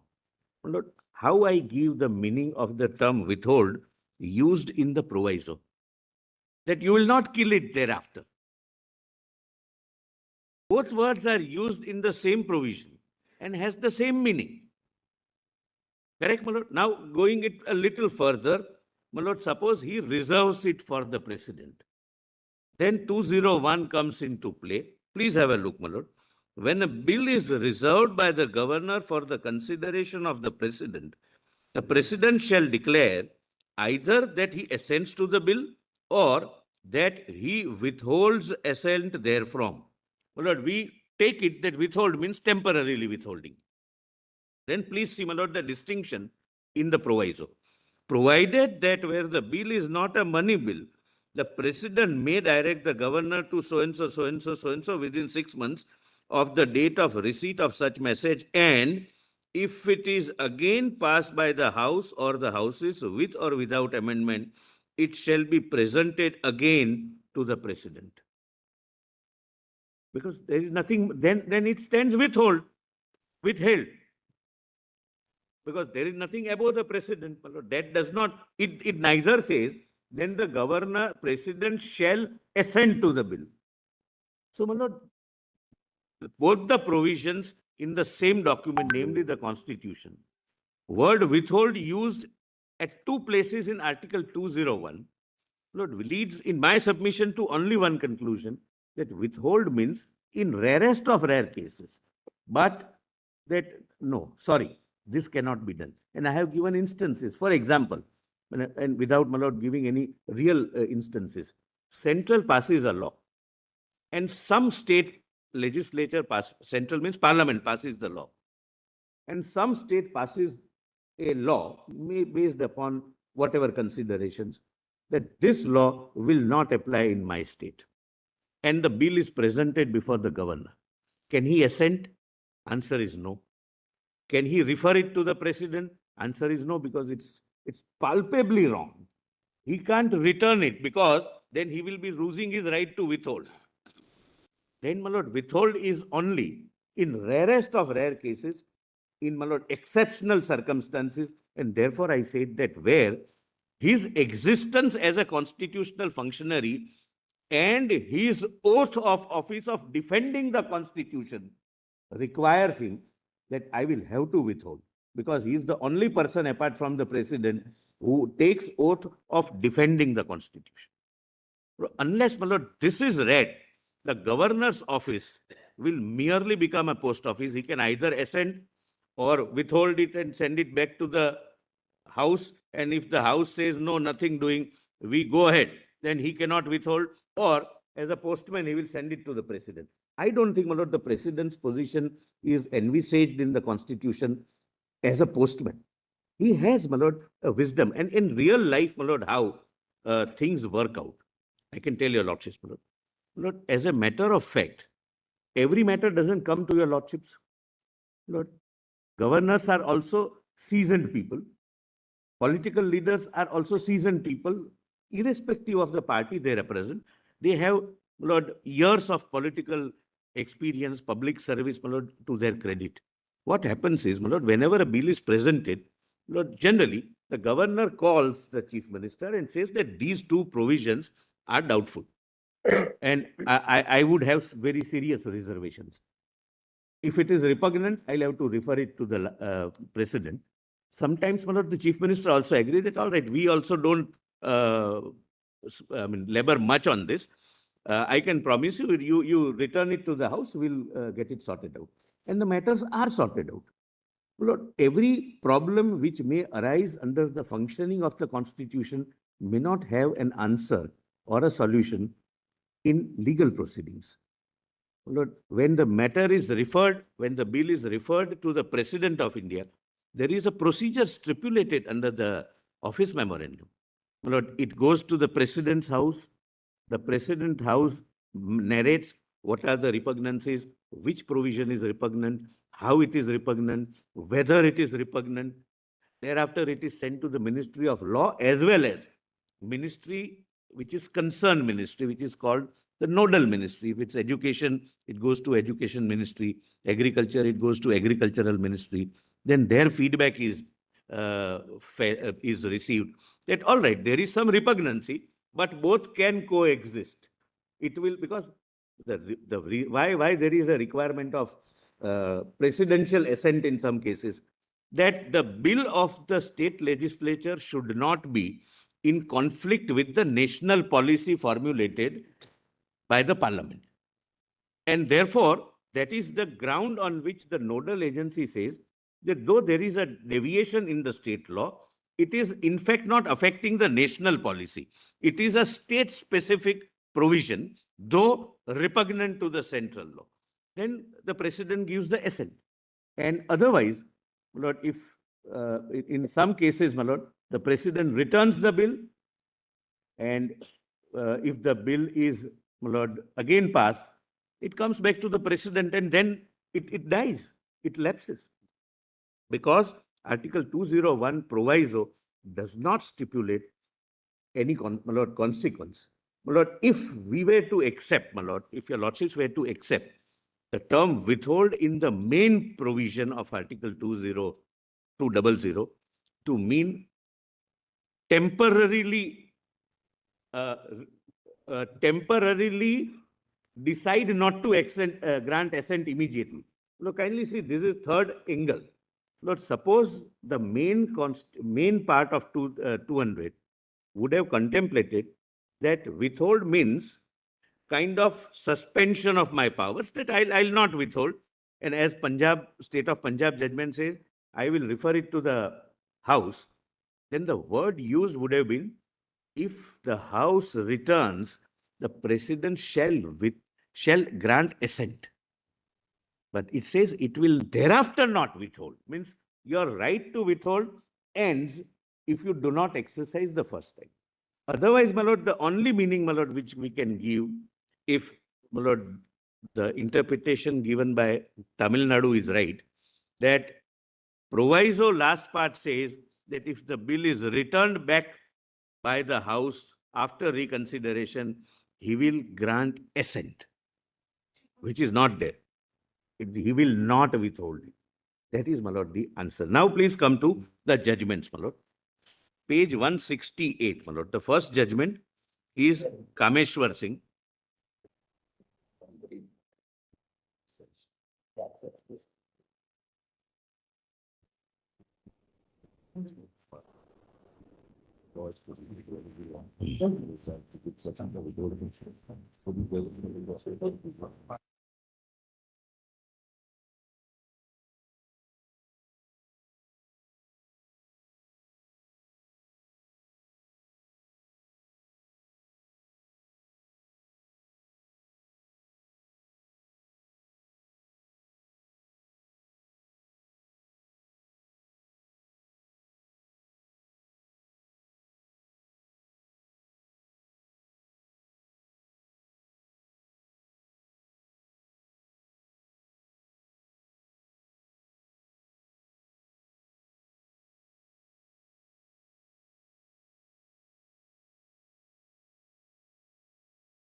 Start with the judgment, page 168.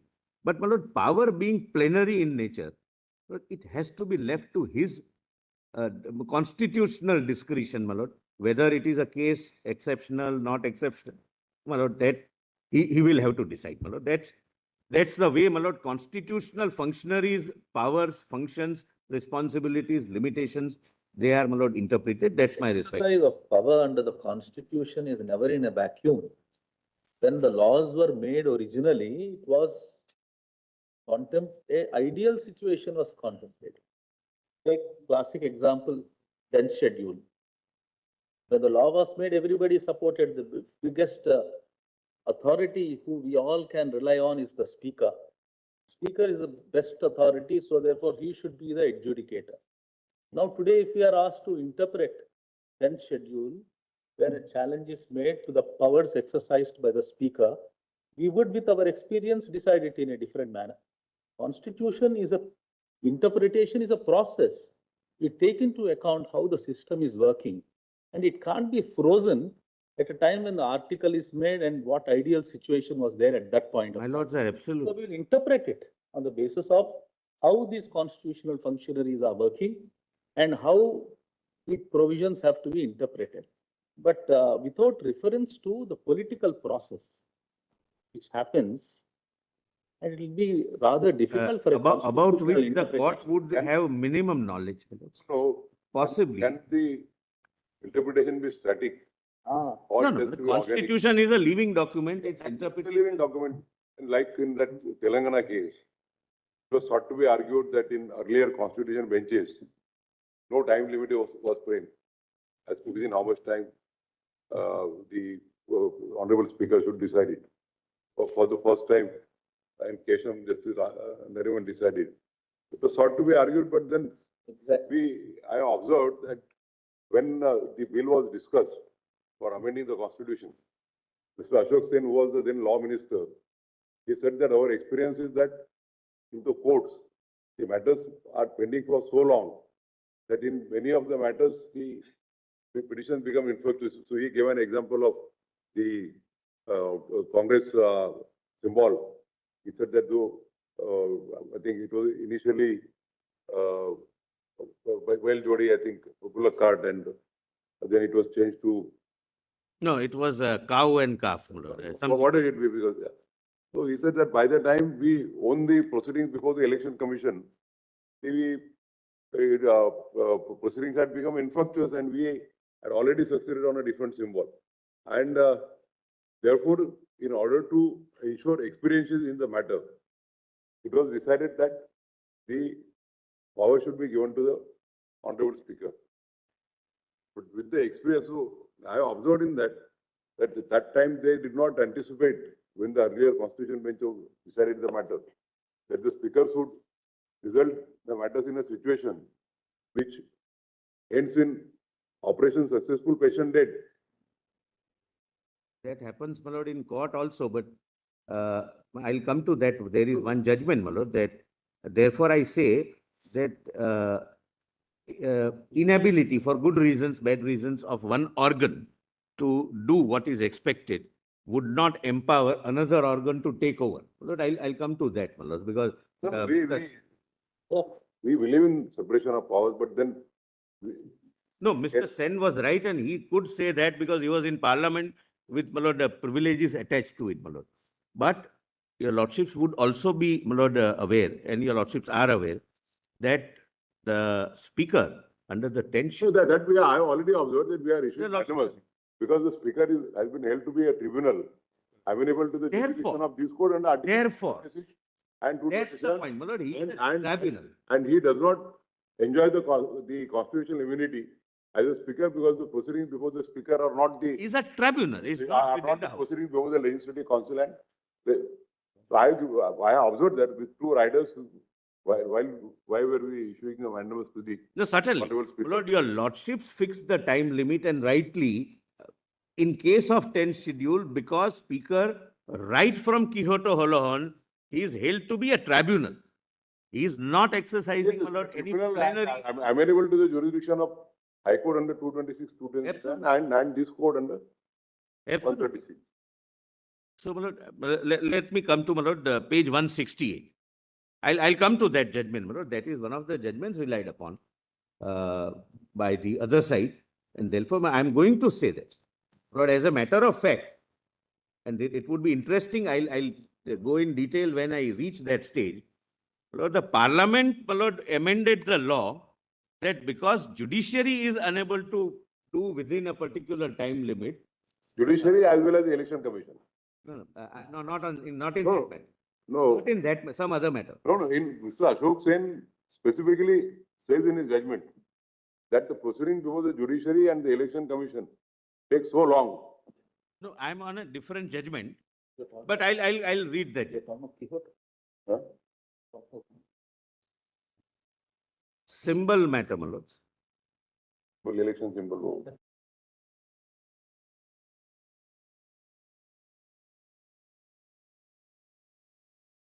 I never want to touch on those I subjects. think it was a cow and calf, and then I think they won the elections on Punjab. Yes. Yes. The cow was, my lord, quite auspicious for them. That's right. We will not go into those issues. Let's not go. We'll restrict ourselves to the. Comment, brother. No, and in any case, I am asking a wrong person my lord, now. My lord, page 168. Please have a look, my lord, this.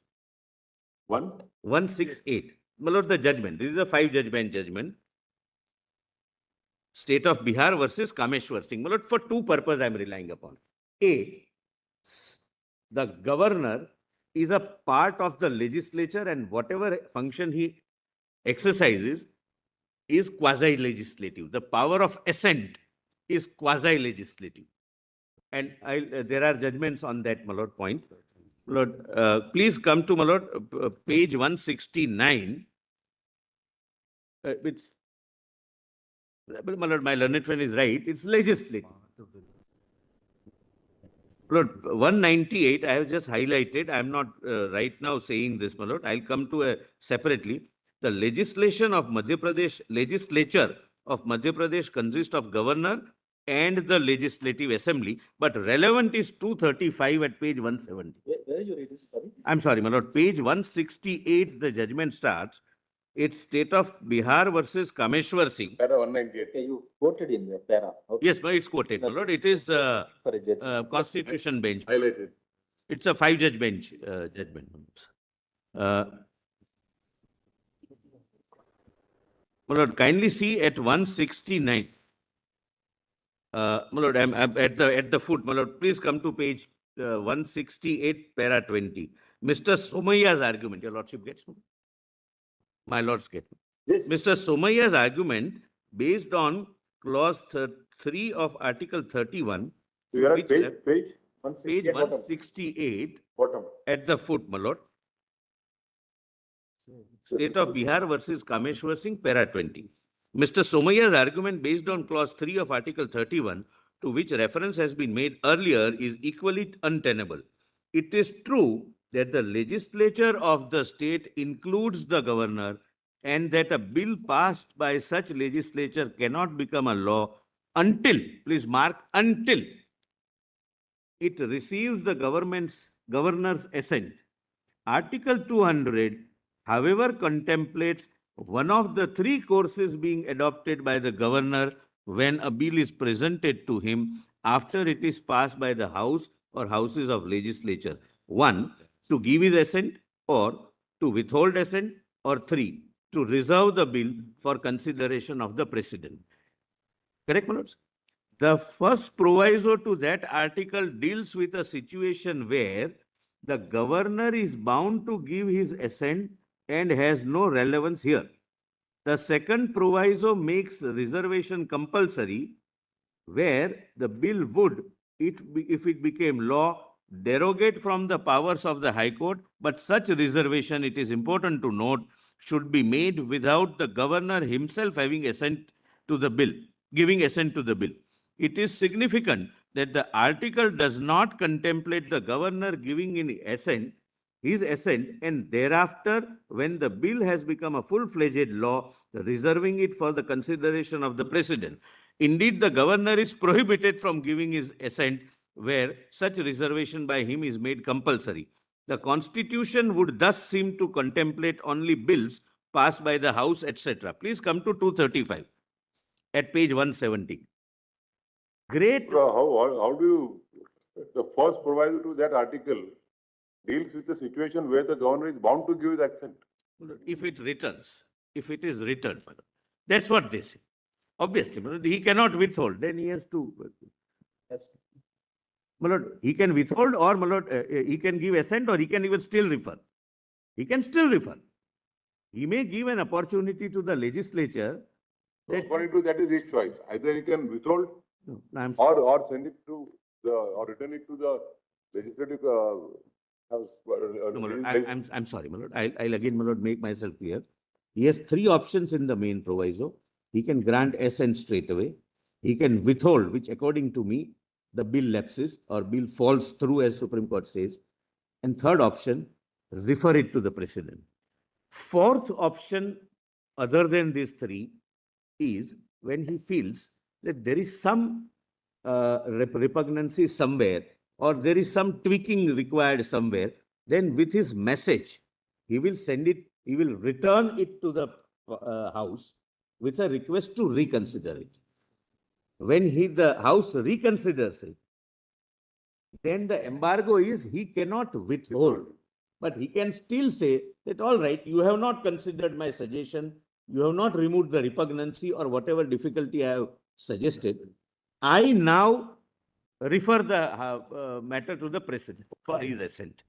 That is not prohibited. Correct, Madam? Now please come to 235. Great stress is laid on the words law and the legislature of a state. It is stated that the clause postulates a law made by the legislature of a state.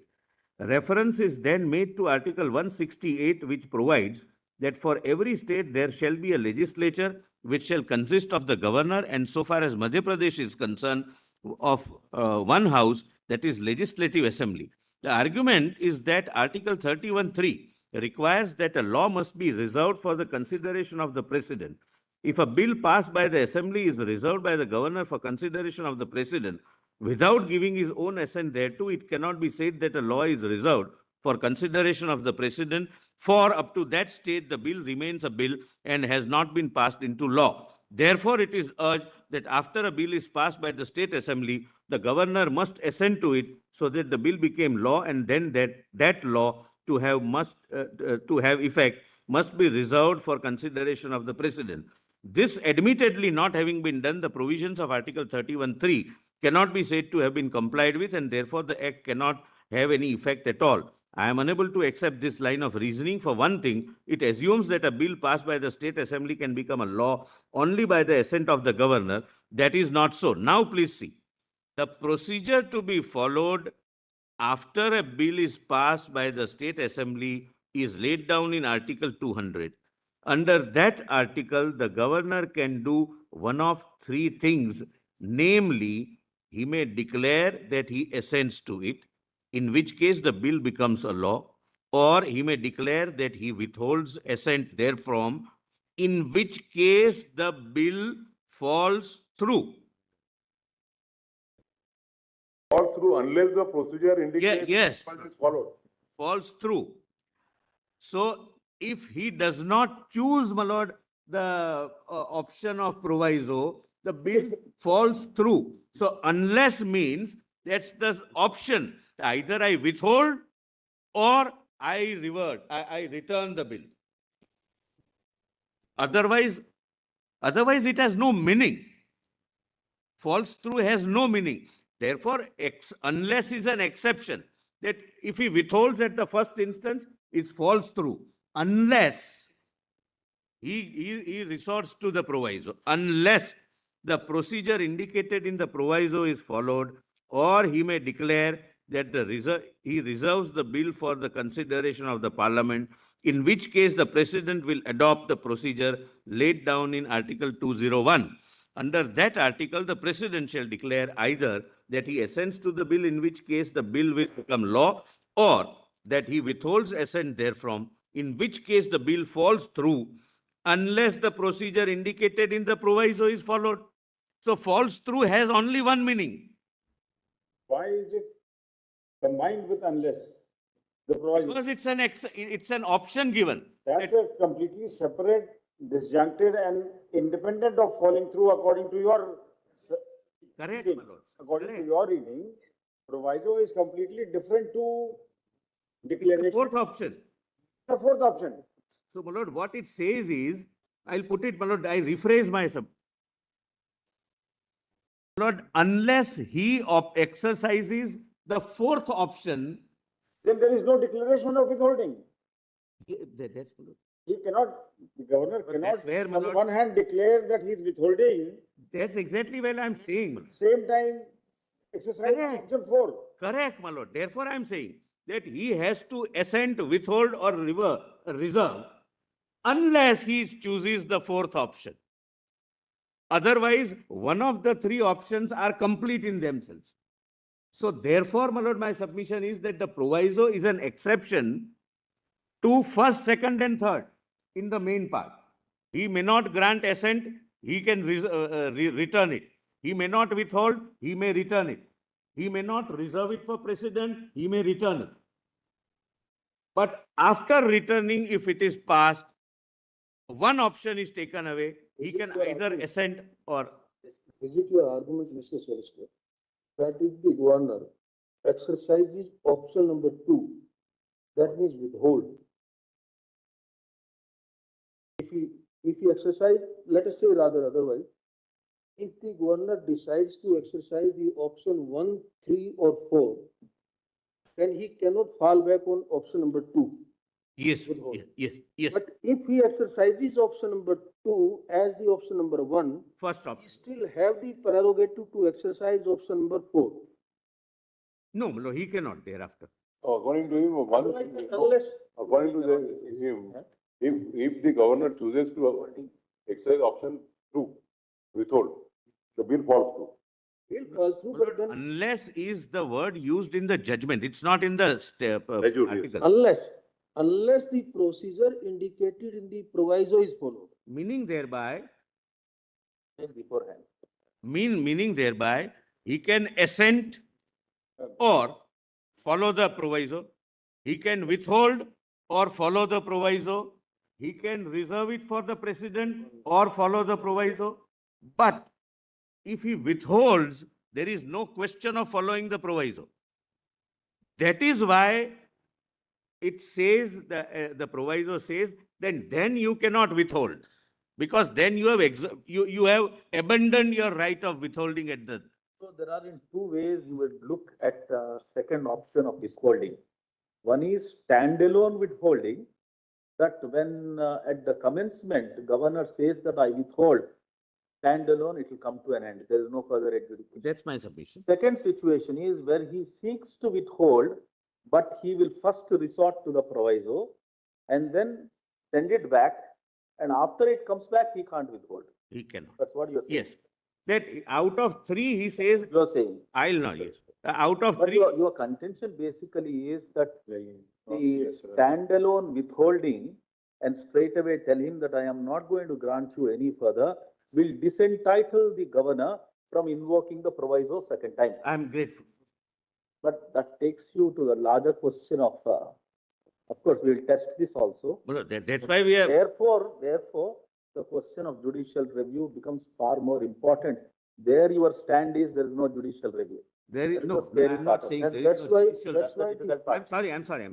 I am saying it's not justiciable, and Supreme Court has said. Same thing. That's why Supreme Court. expressions, Can't be two replaced. expressions shall declare acquires lot of eminence and importance, because shall declare means that it's not a simple empty declaration. If you want to withhold, then that declaration must also assign brief reasons of withholding. Otherwise, that how to exercise the power of judicial review? You have a. My lord, your lordship, sir, my lord, I am yet to argue on judicial review and justiciability. My lord, there are several powers under the constitution where we are not, my lord, for example, precedent also, my lord. Well, like, secondly, in the context you Only are saying that if the second option is exercise withholding, that he withhold, and then he can't exercise the other options. Yes. If you are talking of Other option of returning, yes. Mr. Mehta, if we are talking of the wider powers of the governor, then why this curtailment? Today, he decides to withhold it Yes. because he feels that this bill is completely extra constitutional. This is so and so. Then later on an advice, he feels that if with certain amendments, certain modifications, this bill can also pass the muster of the Then he can, constitutionality. he can, Therefore, what prevents him to exercise option number 4 to return it with that message?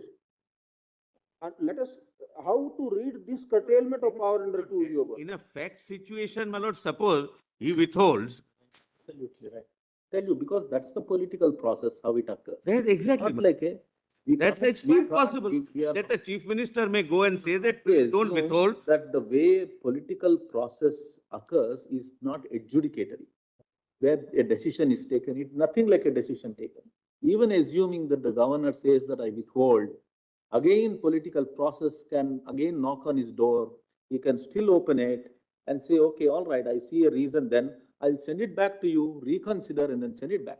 But to say that first time when he says I withhold, matter comes to an end, that can't be like that. It can't, because it's counterproductive to the powers of the governor, counterproductive to the legislative process also. So it has to be in a situation where it should be open-ended, that first he might say no. We see the point in what you are saying. If it is grossly a case falling directly under list one, he could say no, but he could also say, please modify it, rectify it. Suppose the entire, suppose, my lord, take an example. Entire act is in list one. But still it can. There is no question of returning it. It may, but he can still say that, please look at it, because your whole act is falling under list one. Kindly see. To say, but to say that, don't go back again. So, my lord, if a Sir, on the ground of legislative competence, because it's spoke.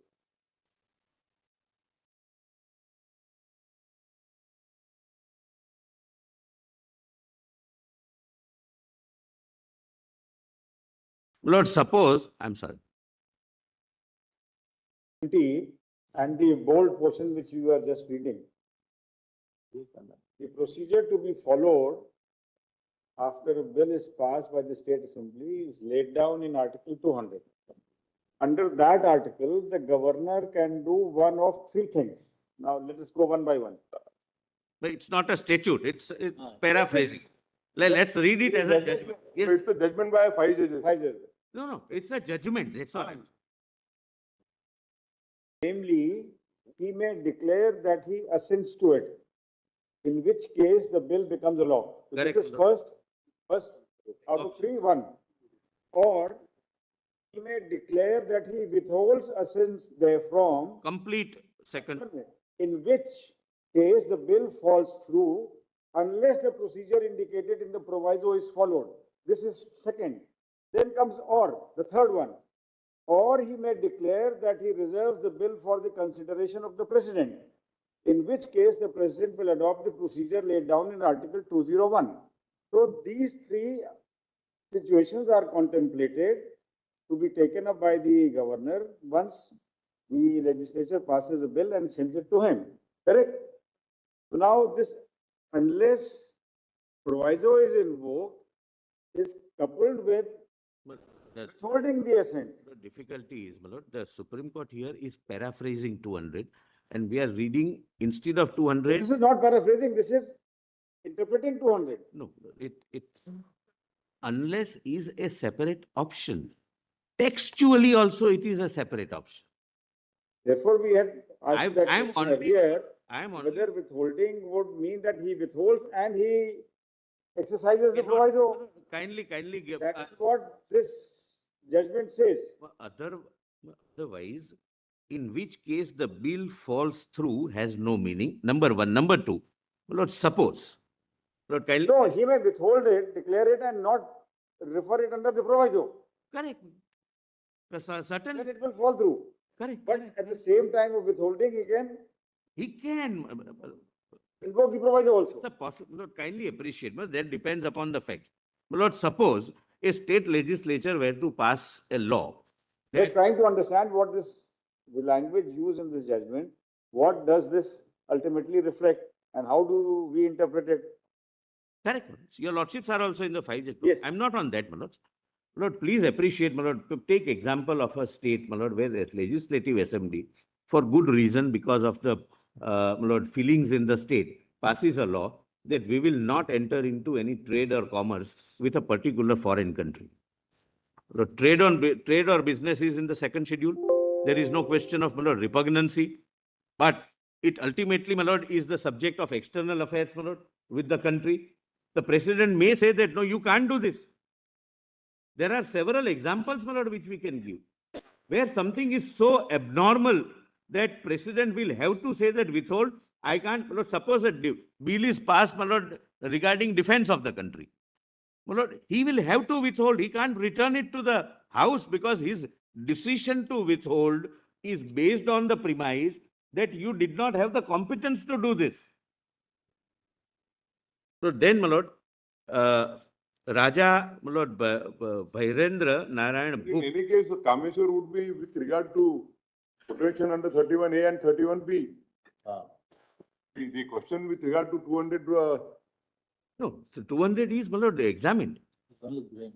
200 is examined. This is precisely, that was the question which fell for consideration, and it is, my lord, if we want to find out a distinction, there can be other distinctions. no, because every judgment has to be read in the facts, in the context of the facts. I bow down, my lord, to that proposition. There cannot be any difficulty, my lord. Well, the main argument appears to be, It was a different context in the sense that it is answering a question, saying that it becomes automatically law. He says in reply, saying it doesn't become automatically law unless it is assented by the court. In that context, it was said. My lord, Raja Bhairavendra Bhup, my lord, was under the Government of India Act, but the same words I have already pointed out to your lordships, my lord, are used. Please see. Dealt with the constitutional validity of Assam State Acquisition of Zamindari Act and whether it was within the competence of the state legislature in the peculiar facts, etc. My lord, please turn the page over.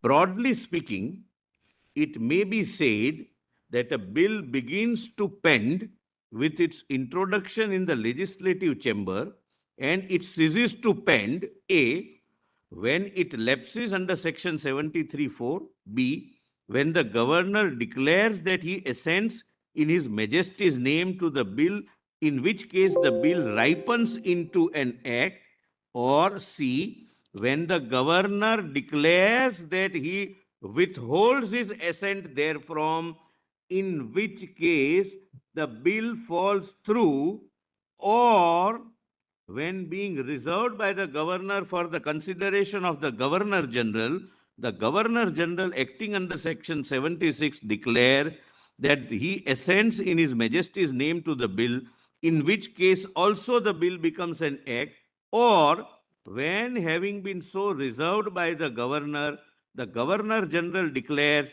that he withholds his assent therefrom, in which case again the bill falls through. F, when the bill having been reserved by the Governor General for the signification of his Majesty's pleasure thereon under section 76(1), the Governor under section 76(2) makes known by public notification that his Majesty has assented thereto, in which case again the bill becomes an act, and lastly, when no such notification is issued by the Governor within 12 months from the date on which it was presented, in which event also the bill comes to an end. Lord, because there was a time limit, otherwise it would lapse. In short, a bill may be said to be pending as long as it does not lapse or it does not become an act by receiving the assent by the appropriate authority, or is not terminated by withholding of assent by such authority. Withholding has been given this meaning and this meaning only. It's a complete event, my lord. Once the governor says, I withhold, lord, if that is not a wise thing, then it is for the parliament to amend. But this is how judicially it has been interpreted. The contention of the appellant is that when the bill under... Yes, but now please see page 173, Purushottam Nambudri. Again, a 5-judge bench judgment. What I read was also a 5-judge bench judgment. Yes.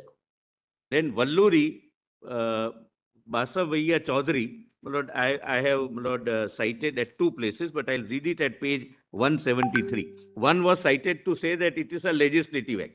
Grant of assent is a legislative act.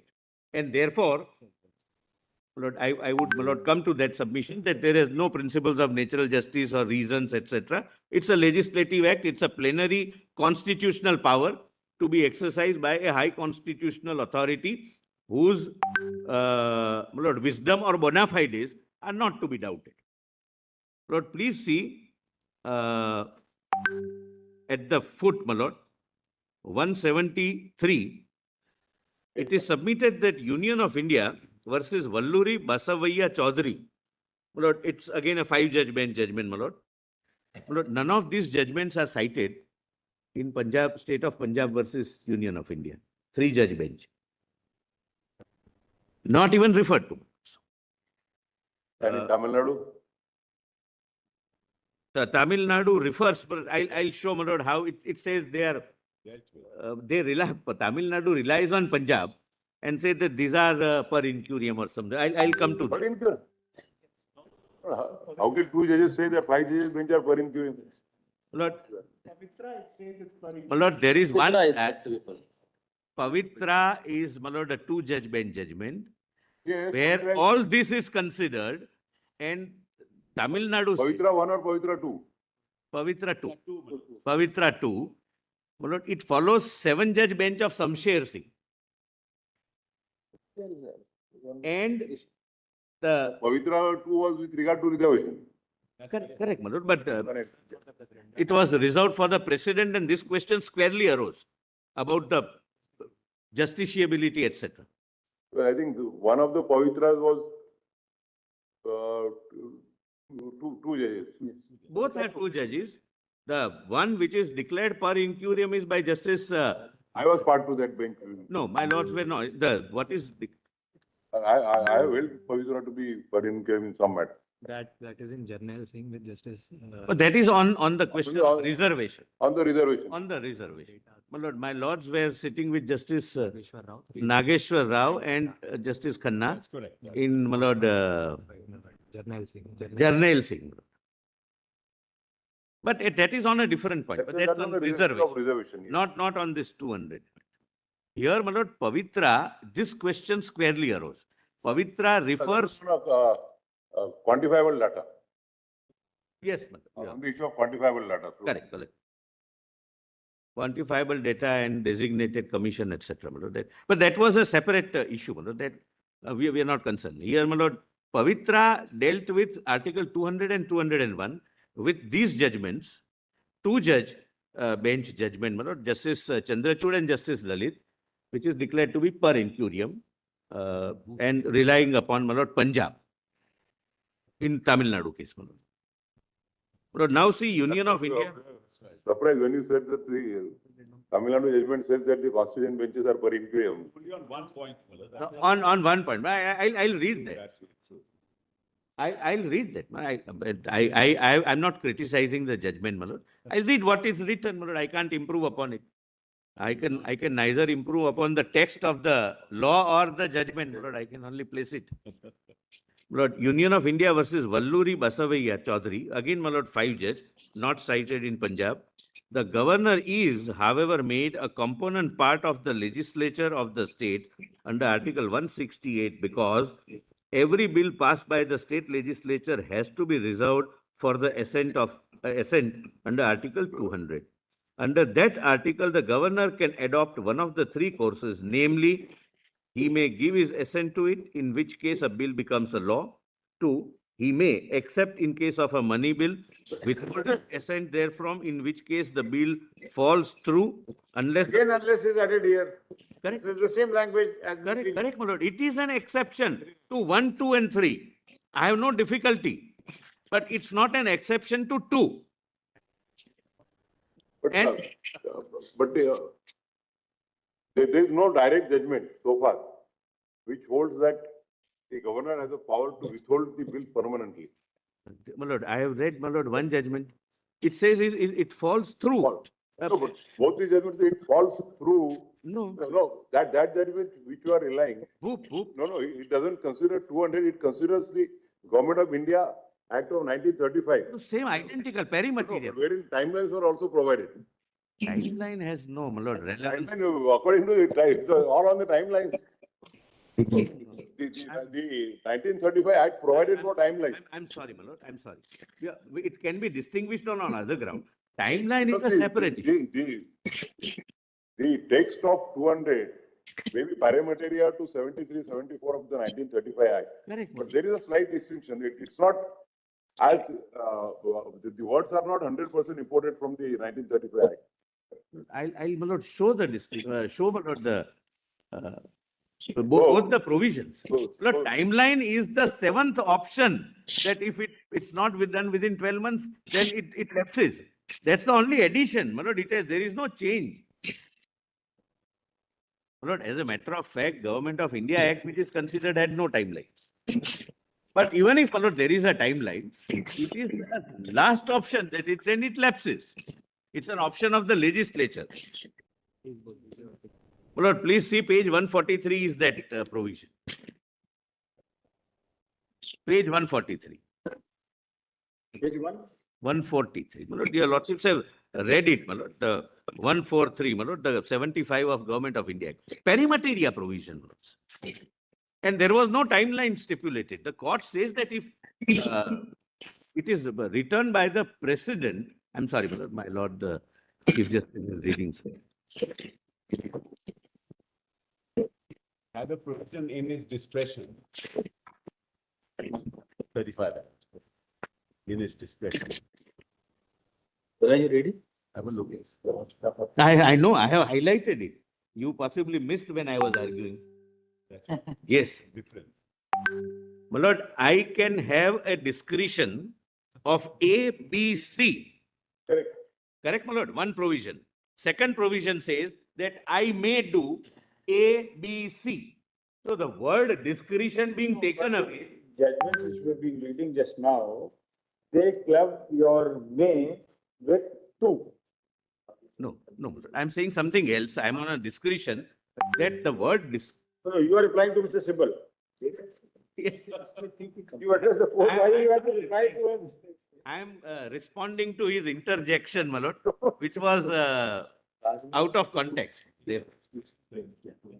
No, because in that Raja Bhairav Bendra Narayan book, Yes. there is also a reference to section 73(4) of the Government of India Act. So we don't have that section 73(4) here. We do, but it says it should be. In the notes, it is not here. No, no, only Mr. Sibal, Dr. Singh is back. This has been in and out many times. Yes. I've been tracking and I'll be there well before my turn comes. No, he tracks every court, not only this court. He tracks every court. As I don't get all the accommodation he gets in Passovers. No, he tracks every court. There appears to be some different scheme under the No, 1935 Act. let me show, my lord, that scheme. What form is that?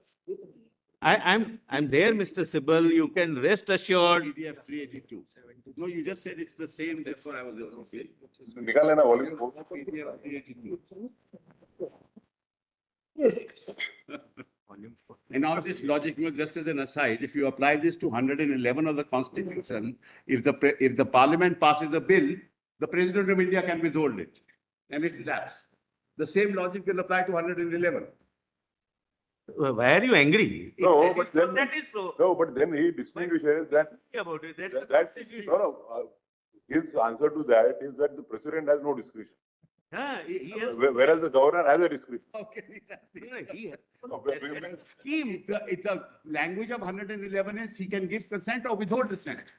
Just see 111. Lord, but precedent Which is means when the supposed. president, if Parliament passes a law, he can withhold dissent. How can that be as accepted as the constitutional principle? No, it's too general a proposition. How can something be accepted as a proposition? But that is the constitutional provision. Precedent is bound by aid and advice. Let us No understand, option. let us understand the plain language of the constitutional provision instead of the consequences. Correct. Consequences will come later on. First, let us understand this part. I think problem is that probably two constitutional bench judgments say the way. No, there are further. But can I complete the judgment? Okay, yes. But the scheme under the old 74 and 200 appears to be somewhat different. No, my lord, kindly. 75 also.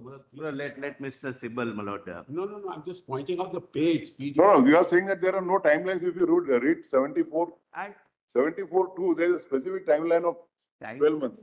having a timeline has no relevance with this part of the judgment. That's what I'm saying.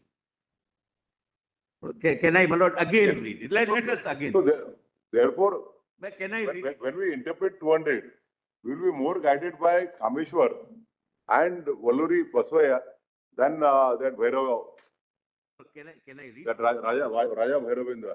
Lord, can I remove that impression of timeline affecting the? No, but when we have judgments directly on 200, why should we go on a judgment of a British Act? You yourself argue that we have Indian law, so why should we go to the American and It's not American, it's an Indian law. the 74 Government of India Act?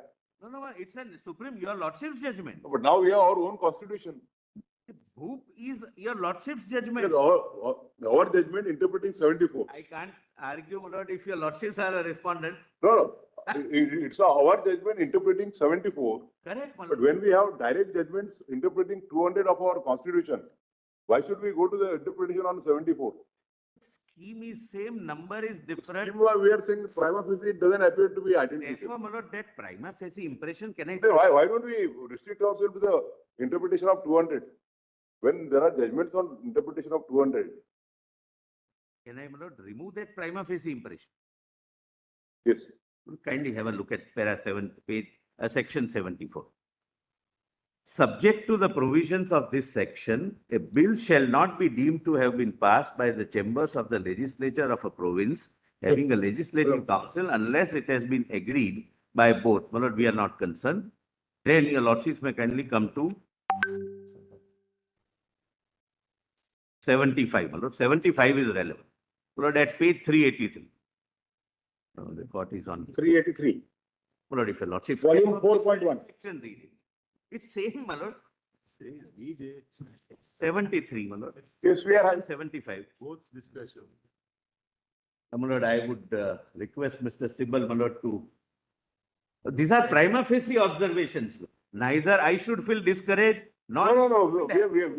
We are hearing you, but since we should understand the subject, therefore we must know. Exactly. I am just, my Lord, requesting Mr. Sibal not to be happy. It's little too early to be happy. That's all I'm saying. Whereas 7. And there is no question of one being happy or unhappy. You do your duties, we do our duties. We are That's all. capable of making him happy and you happy both. Yes. Don't But here it's a presidential reference. Nobody wins or loses. Yes. 75. This was more on interjection by him, not on the court asking questions. Obviously, we are bound to answer. A bill which has been passed by the provincial legislative assembly or in case of a province having a legislative council, we read state. That was the only. Has been passed by both the chambers of the provincial legislature shall be presented to the governor, and the governor in his discretion, my learned friend would again interject and say there was a discretion. There is none in 200. I am conscious of that. Discretion shall declare either that he assents in his majesty's name to the bill, or that he withholds assent therefrom, or that he reserves the bill for the consideration of the governor general, provided that the governor may, in his discretion, return the bill here together with message requesting that the chamber or chambers will reconsider the bill or any specified provisions thereof, and in particular will consider the desirability of introducing any such amendment as he may recommend in his message. And when a bill is so returned, the chamber or chambers shall reconsider it accordingly. Correct, my Lord? 76 is 201. My Lord, if he refers. So, my Lord, it is the same thing. Exactly. the time limit. I'm just, my Lord, trying to, my Lord, address my Lord's right query that there was a time limit, but that has nothing to do with the interpretation of 74 and 70. The 74 appears to be analogous to 196 in the present constitution. Possibly, my Lord, I have not checked up this.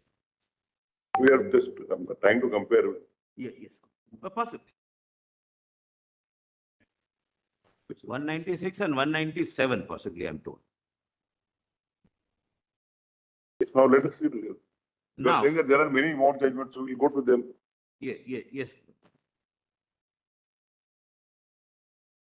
Lord, now haste.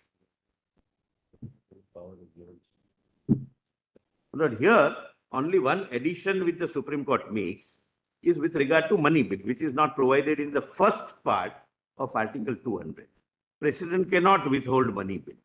A, conventionally money bill is never to be withheld.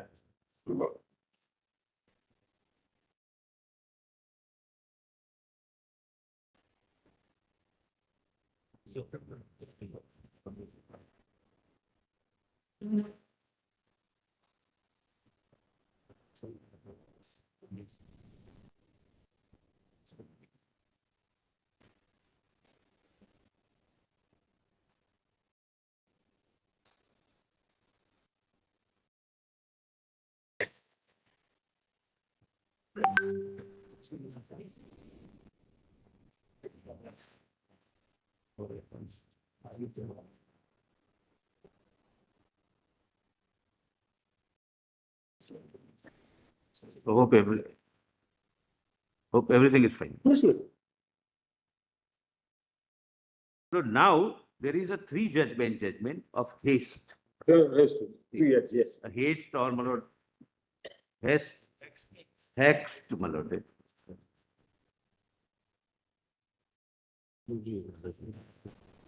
But here money bill because this might be my lord, distinction without any difference or difference without any distinction. There is a money bill issue, but we are not concerned because money bill conventionally can never be withhold. And number two, under the Constitution, Article 2074, please bear in mind, money bill is always introduced on recommendation of the governor. So there is no question of is withholding. Now, in this context, please, my lord, see para 85. The constitutional position of a governor is clearly defined. The governor is made a component part of the legislature of a state under Article 168 because every bill passed by the state legislature has to be reserved for assent of the governor under Article 200. Under that article, the governor can adopt one of the three courses, namely, one, he may give his assent to it, in which case the bill becomes a law, or two, he may accept in the case of a money bill, withhold his assent therefrom, in which case bill falls through unless the procedure indicated in the first proviso is followed at his option, either withhold or return, my lord.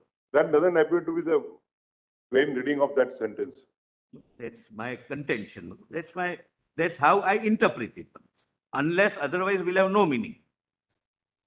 And falls through will have no meaning at all. Or every judgment uses the word, if he withholds, it falls through.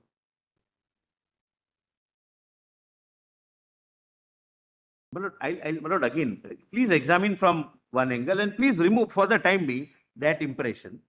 Which we are not there. I'm sorry. We are not gathered any impressions so far. We are. No. That why unless is to that impression, unless is to be read. But the meaning of the word falls through means. We quite understand that you want to distinguish a situation where he withholds or where he decides to return it to the assembly. Then in that case, his power to withhold will be temporary. And if the legislature on the second occasion decides to go by the bill, then he will have to grant assent. Go by the bill with or without modification. Even Yes, if he will be bound. But when he exercises his powers only to withhold, then he can do it absolutely. I'm great. We appreciate this. Whether your lordship accepts or not, this is what that is your argument. So that's my submission. So your argument is rightly registered by us. Pardon? Is rightly registered by us. No, registered. Yes, registered. Yes, your lordships have rightly registered my argument. Ball will falls through unless the procedure indicated in the first proviso is followed, that is returned to the bill to the assembly for consideration with a message, or he may, on the advice of council of ministers, reserve the bill for consideration of the president, in which case the president will adopt the procedure laid down in article. Lord, now kindly see, my lord, the incongruity which will arise. Lord, suppose the governor is supposed to act on the aid and advice of the council of ministers generally, unless, my lord, the question of withholding comes. Why I say this? No council of minister would say that my assembly has passed a bill, you please withhold it. My assembly has passed a bill. There are circumstances where the ministry would advise that you refer it to the president. And I'll tell your lordships why. There are certain provisions which I will show where presidential assent is mandatory. It is not at the discretion of the governor. And therefore, it will be in the interest of the ministry, the council of ministers, to advise the governor that you please take assent of the president. Otherwise, my lord, for withholding of the bill, there would not be any question. And unless, my lord, that is read as a discretion conferred upon the government, my lord, upon the governor, my lord, there are several situations, my lord, I'll come to, which will not be able to, my lord, reconcile with the constitutional scheme. Even the ministries, the council of ministers can request him to withhold. Lord, please take pre-10th schedule scenario where there was no whip. Correct, Manoj? There is a council of ministers consisting of 15 people. They lose majority and a bill is passed in the house which is not of the liking of the council of ministers. There was no 10th schedule, my lord, prior to 84. And we are dealing with Article 200, which is since 47. Maybe the council may advise him to withhold, saying that this is, I'm not agreeing to this. And he may, in his discretion, can still say that no, it is passed by majority in the house. You may not enjoy confidence of the house, but it is passed by the house. I will grant assent. Or he may, in his wisdom, call the chief ministers and say that I am returning it to the house. You go and convince your people. That is where, my lord, his statesmanship comes. Lord, what we are, my lord, undertaking an exercise is that a rogue governor would act in this particular fashion, and therefore we have to interpret in such a manner that he cannot act in this fashion. Therefore, my lord, I am repeatedly requesting the honorable court, and my arguments are molded accordingly, that consider an ideal situation and interpret. Lord, keep possibility of abuse in mind. No, but we quite appreciate your submission that when a power is vested with a high constitutional functionary, it is to be presumed that the power will be exercised properly and in a bona fide manner. And we can't proceed on a presumption that the power would be everybody would misuse, or in all cases it would be misused. Or an possibility of the misuse of power cannot be a ground to challenge the validity of a power. Or even interpret it differently, my lord, if the intention is very clear. Don't be under the impression that we are asking because of the prejudice in the way the governors are acting. That has got nothing. No, I'm very confident. The proposition, my lord, it is that confidence, my lord, with which we have come before your lordships, that please advise us. You are also not aware about how the governors are acting. Yes. Well, there are several situations, my lord. These are all political issues, and my lord, I'll come to that as a legal proposition. So therefore, at least I always say that let this not be a battleground for political. We will decide. We'll interpret the constitution as it has to be interpreted. And my lord, there are several issues where the solution lies elsewhere. Every problem need not be and cannot be solved by the third, my lord, one of the organs, namely the judicial. Third chamber. No, like Pandit Jawaharlal Nehru, while introducing 31A and 31B, they said that when we determine the compensation in order to advance the social and economic justice, court will not go into it.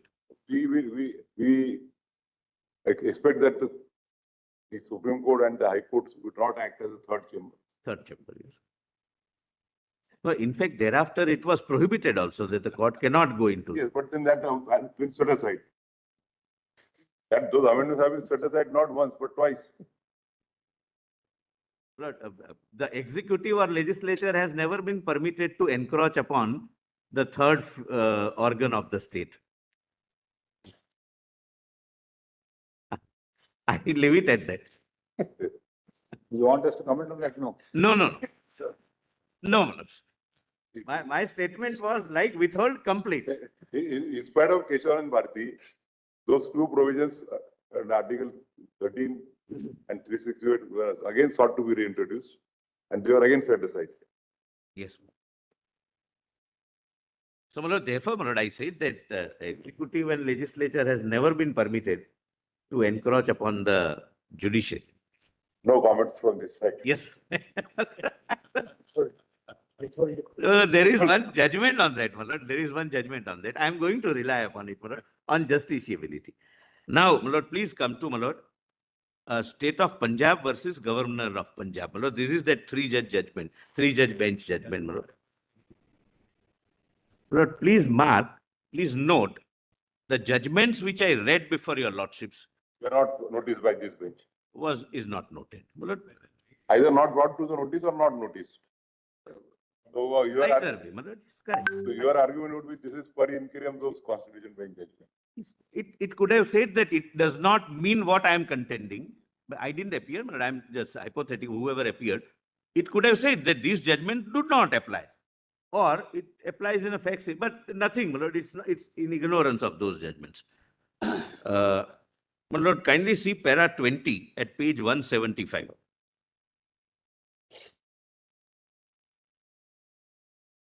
The present case turn upon, I'm sorry.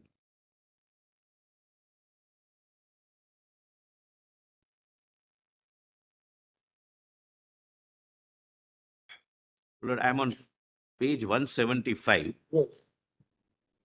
Punjab. Punjab, my lord, Justice Narasimha is writing. Punjab, No, I'll start after your lordship finishes the notice. Taking. Go ahead, go ahead. Para 20. The present case turn upon how the first proviso is to be construed. In construing the first proviso, it needs to be noted that the substantive part of Article 200 provides the governor with three options: an option to assent, an option to withhold assent, and an option to reserve the bill for consideration of the President. The first proviso opens with the expression, the governor may, in contrast to the second proviso, which begins with the expression, the governor shall not assent. The may in the first proviso is because the first proviso follows the substantive part, which contains three options for the governor. The first proviso does not qualify the first option, where the governor assents to the bill, nor the third option, reserving the bill for consideration of the President. Please pause here for a minute. My lord, I am putting a question to myself. Why? The governor may say that there is repugnancy. I am sending the bill back. The bill may be passed without modification, with slight modification. The governor may still feel that the repugnancy continues, and I will now refer it to the President.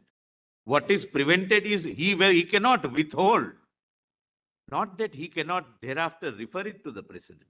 On the textual, on the only available interpretation or reading of Article 200 contains the first proviso does not qualify the first option where the governor assents to the bill, nor the third option reserving bill for the consideration of the President. The first proviso attaches to the second option, withholding of assent, and hence begins with an enabling expression may. By the mandate of the second proviso, in fact, if it would have said shall, then this finding would have been right. May, by the mandate of the second proviso, there is an embargo on the governor assenting to a bill which derogates from the powers of the High Court under the Constitution. The governor is, by the mandate of the Constitution, required to reserve such a bill for consideration of the President, that is, High Court's power, etc. A proviso, as is well settled, may fulfill the purpose of being an exception. Lord, kindly pause here for a minute. Series of judgments that proviso is, unless context otherwise requires, is an exception to the main provision. Sometimes, however, a proviso may be in the form of an explanation or in addition to the substantive provision of a statute. But this is fourth option. The court says it is only a limb of the second option. The first proviso allows the governor, where the bill is not a money bill, to send it back to the legislature together with a message. In terms of the message, the legislature may be requested by the governor to reconsider the entirety of the bill. This may happen, for instance, where the governor believes that the entire bill suffers from an infirmity. Lord, kindly pause here for a minute. This again is wrong, with profound respect. He can refer for several reasons. In entirety, bill may not be partly. That's what they send the next sentence. Sometimes we may feel that the entire bill suffers from illegality. Sometimes the governor may feel that a part of the bill is not in accordance with law, and therefore he may refer part of the bill for reconsideration. Exactly. No, but here it's the governor believes that the entire bill suffers from infirmity. Alternatively, the government may request the legislature to reconsider any specific provision of the bill. While returning the bill, the governor may express the desirability of introducing an amendment in the bill. The desirability of an amendment may arise with a view to cure an infirmity or deficiency in the bill. This again is wrong. The governor may say that instead, for example, it's an age limit, that instead of 25, make it 21. Or instead of 21, make it 25. This is my suggestion. This is my recommendation. Desirability means not legality or constitutionality. Desirability means something which the governor wants to add. The concluding part of the first proviso, however, stipulates that if the bill is passed again by the legislature, either with or without amendments, the governor shall not withhold assent therefrom upon presentation. The concluding phrase, shall not withhold assent therefrom, is a clear indicator that the exercise of the power under the first proviso is relatable to the withholding of the assent by the governor to the bill in the first instance. That is why, in the concluding part, the first proviso indicates that upon the passing of the bill by the legislature, either with or without amendments, the governor shall not withhold assent. The role which is ascribed by the first proviso to the governor is recommendatory in nature, and it does not bind the state legislature. The substantive part of Article 200 empowers the governor to withhold assent to the bill. In such an event, the governor must mandatorily follow the course of action which is indicated in the first proviso of coming to the state legislature as soon as possible. My lord, question of withholding and return, my lord, would come. My lord, what is withhold? That I do not grant assent, I do not refer it, I withhold. My lord, now the way in which this is read, please, my lord, see, this is a nuanced thing. If this finding is to be right, the wording of the proviso should have ended, governor after reconsideration and return to him will assent the bill. Kindly read it again. The substantive part of Article 200 empowers the governor to withhold assent to the bill. In such an event, the governor must mandatorily follow the course of action which is indicated in the first proviso of communicating to the state legislature as soon as possible a message warranting reconsideration of the bill. The expression as soon as possible is significant. It conveys a constitutional imperative of expedition. Failure to take a call and keeping a bill duly passed for indeterminate period is a course of action inconsistent with that expression. But that expression is used only when the fourth option is being used. I do not say that it can be held up indeterminate. That's not the contention. But as soon as possible is fourth option, and that expression is available only in the first proviso, not in the first part. For various reasons, before assenting, the governor may give some time for the situation to cool down. There may be a hasty legislation. The Constitution has said that there may be some hasty legislation because of some emotions of the people. He might want the matter to calm down. He might be in consultation with the chief minister, etc., etc. So the time limit being absent in the main provision is conscious. But if you want to return it back, you do it as soon as possible. And as soon as possible is, So according to you, with regard to withholding, there are two options possible. One, permanently withholding, and secondly, temporarily withholding when he wants to exercise the powers no, under the proviso. So when he no, my lord, my submission is Withholding means assent, first option. Unless he returns yes, before granting assent. Withhold, second option. And if he exercises that option, he cannot withhold it if it comes back. Therefore, no return. And third, reference to the precedent. And after, if he exercises the fourth option of returning it to the House, and the House reconsiders with or without modifications, then he is bound by it. he is bound by it. Bound by it, my lord, so far as withholding is concerned, but he can still refer it for presidential assent, because that is not prohibited. He may say that there is repugnancy, but I don't wish to straightaway directly send it to the president. I return it to the House with a message that this section is repugnant. The House, in its wisdom, says, no, it is not repugnant. But the governor can still say that I think I need presidential assent, and he can send it. Again, we are seeking clarification, Mr. Solicitor. According to you, if the fourth option is to be exercised, namely returning to the House with a message for reconsideration, only if option number 2 is also noted. Grateful. This is what you want to. I'm grateful. In other words, according to you, if it has been withheld, then option number 3 and 4 are defunct. Is it your argument? Yes, it comes to that. Yes, correct. Yeah, defunct. Exactly, it falls through. Let's be very clear in The lordships are right, my lord. That's, my lords have rightly understood my submission, but I'm grateful. And for that purpose is that two IJS benches which have used the expression, unless the governor decides to return it to the, according to you, that Is that- unless expression means that if he withhold, then there is no question of it.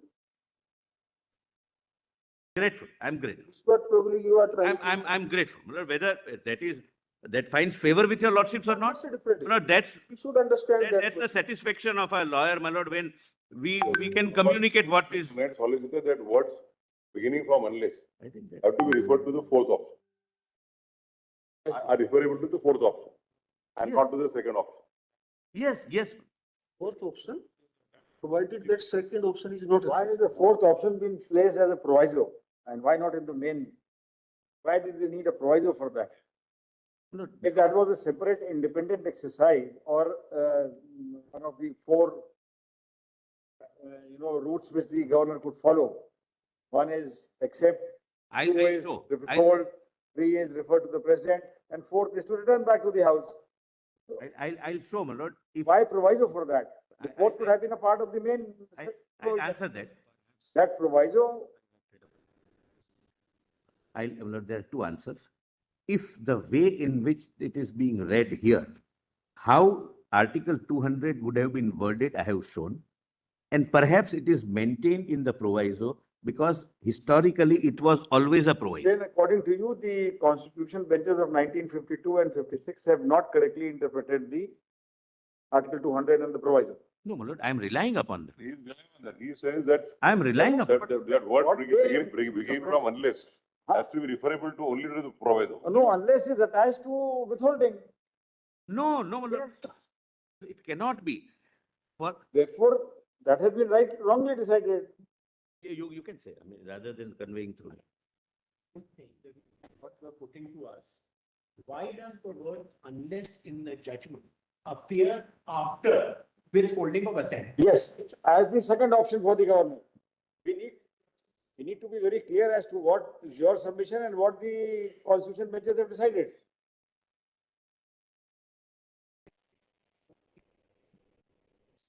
But the reason the word unless appears relatable to withholding is this, that when an assent is given, there is no question of a bill falling.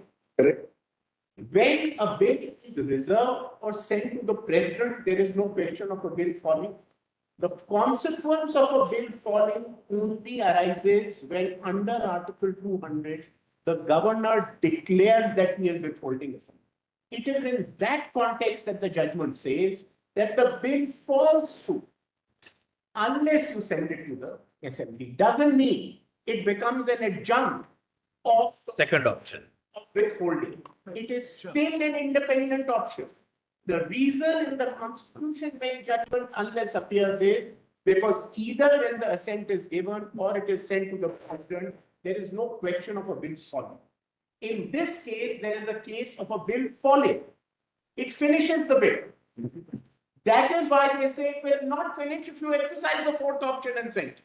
And historically, my lords, Then the second option is not even exercised. If it is referred under the proviso, where is the question of the governor declaring that it has withheld the assent?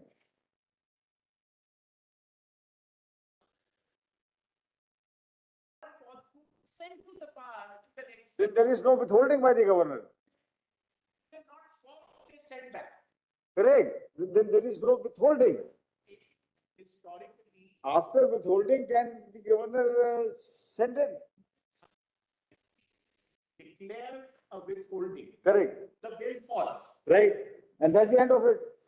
No proviso, no precedent, nothing. But he has an option of sending rather than withholding. Sent to the legislative assembly. Well, please take it that historically from the Government of India Act of 1930, always the fourth option was there. Now, whether it was in the proviso or in the main part of the provision is a different issue. But the fourth option has always been there of sending it back to the legislative assembly. The learned solicitor will show that to your lordships. The option of sending it to the legislative assembly or parliament is a fourth option always. Yes, Mr. Kaul, then I think probably you are adding a little more confusion to it. Now you say option is always there. The point was which we are trying to get the clarification in.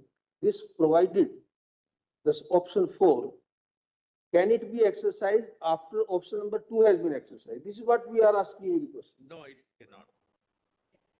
For the simple reason. Therefore, according to you, the power under proviso is subject to option number 2. Subject to, it's an independent option to be sent to the legislative assembly. But If it is independent, then how are you making dependent on option 2? The constitution benches have made it. Wording is the language. Constitution benches have made, carved out that. Benches have said is what? Constitution benches have said, firstly, what the options given are in the main body are either shall declare an assent, shall withhold, or reserve it for the president. Proviso is the fourth option, has always been the fourth option.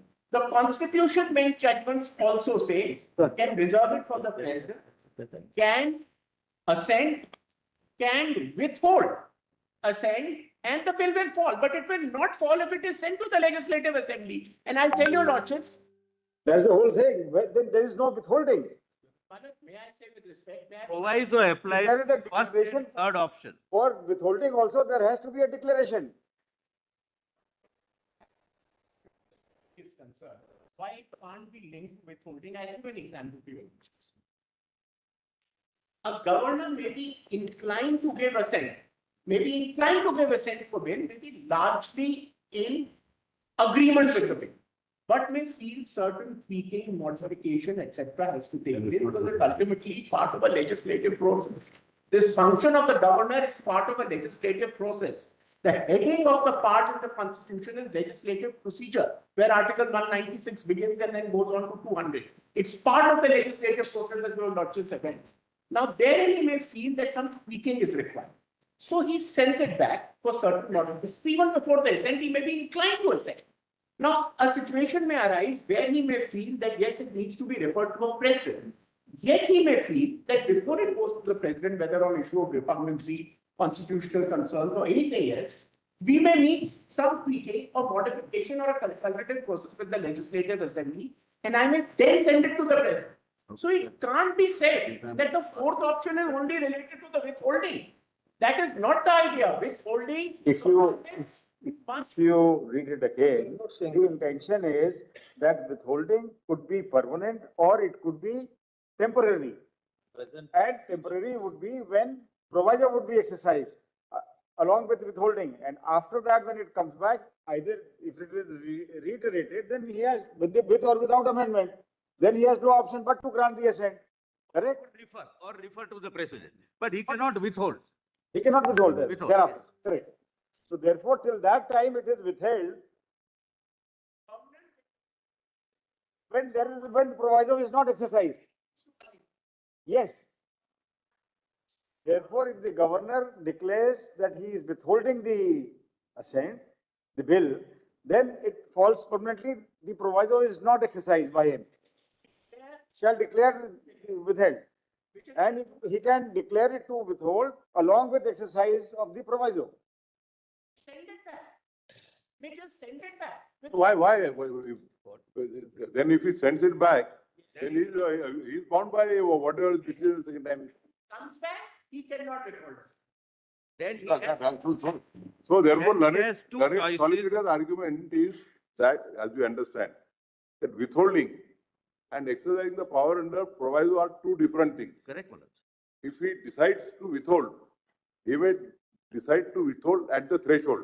Exactly. And only in case, if he finds that reconsideration necessary, then the recourse will be taken to the proviso. Instead of withholding, he will exercise the option of. So then that will be not an exercise of withholding, but referring it to the legislature for reconsideration. Could be applicable to first and third options.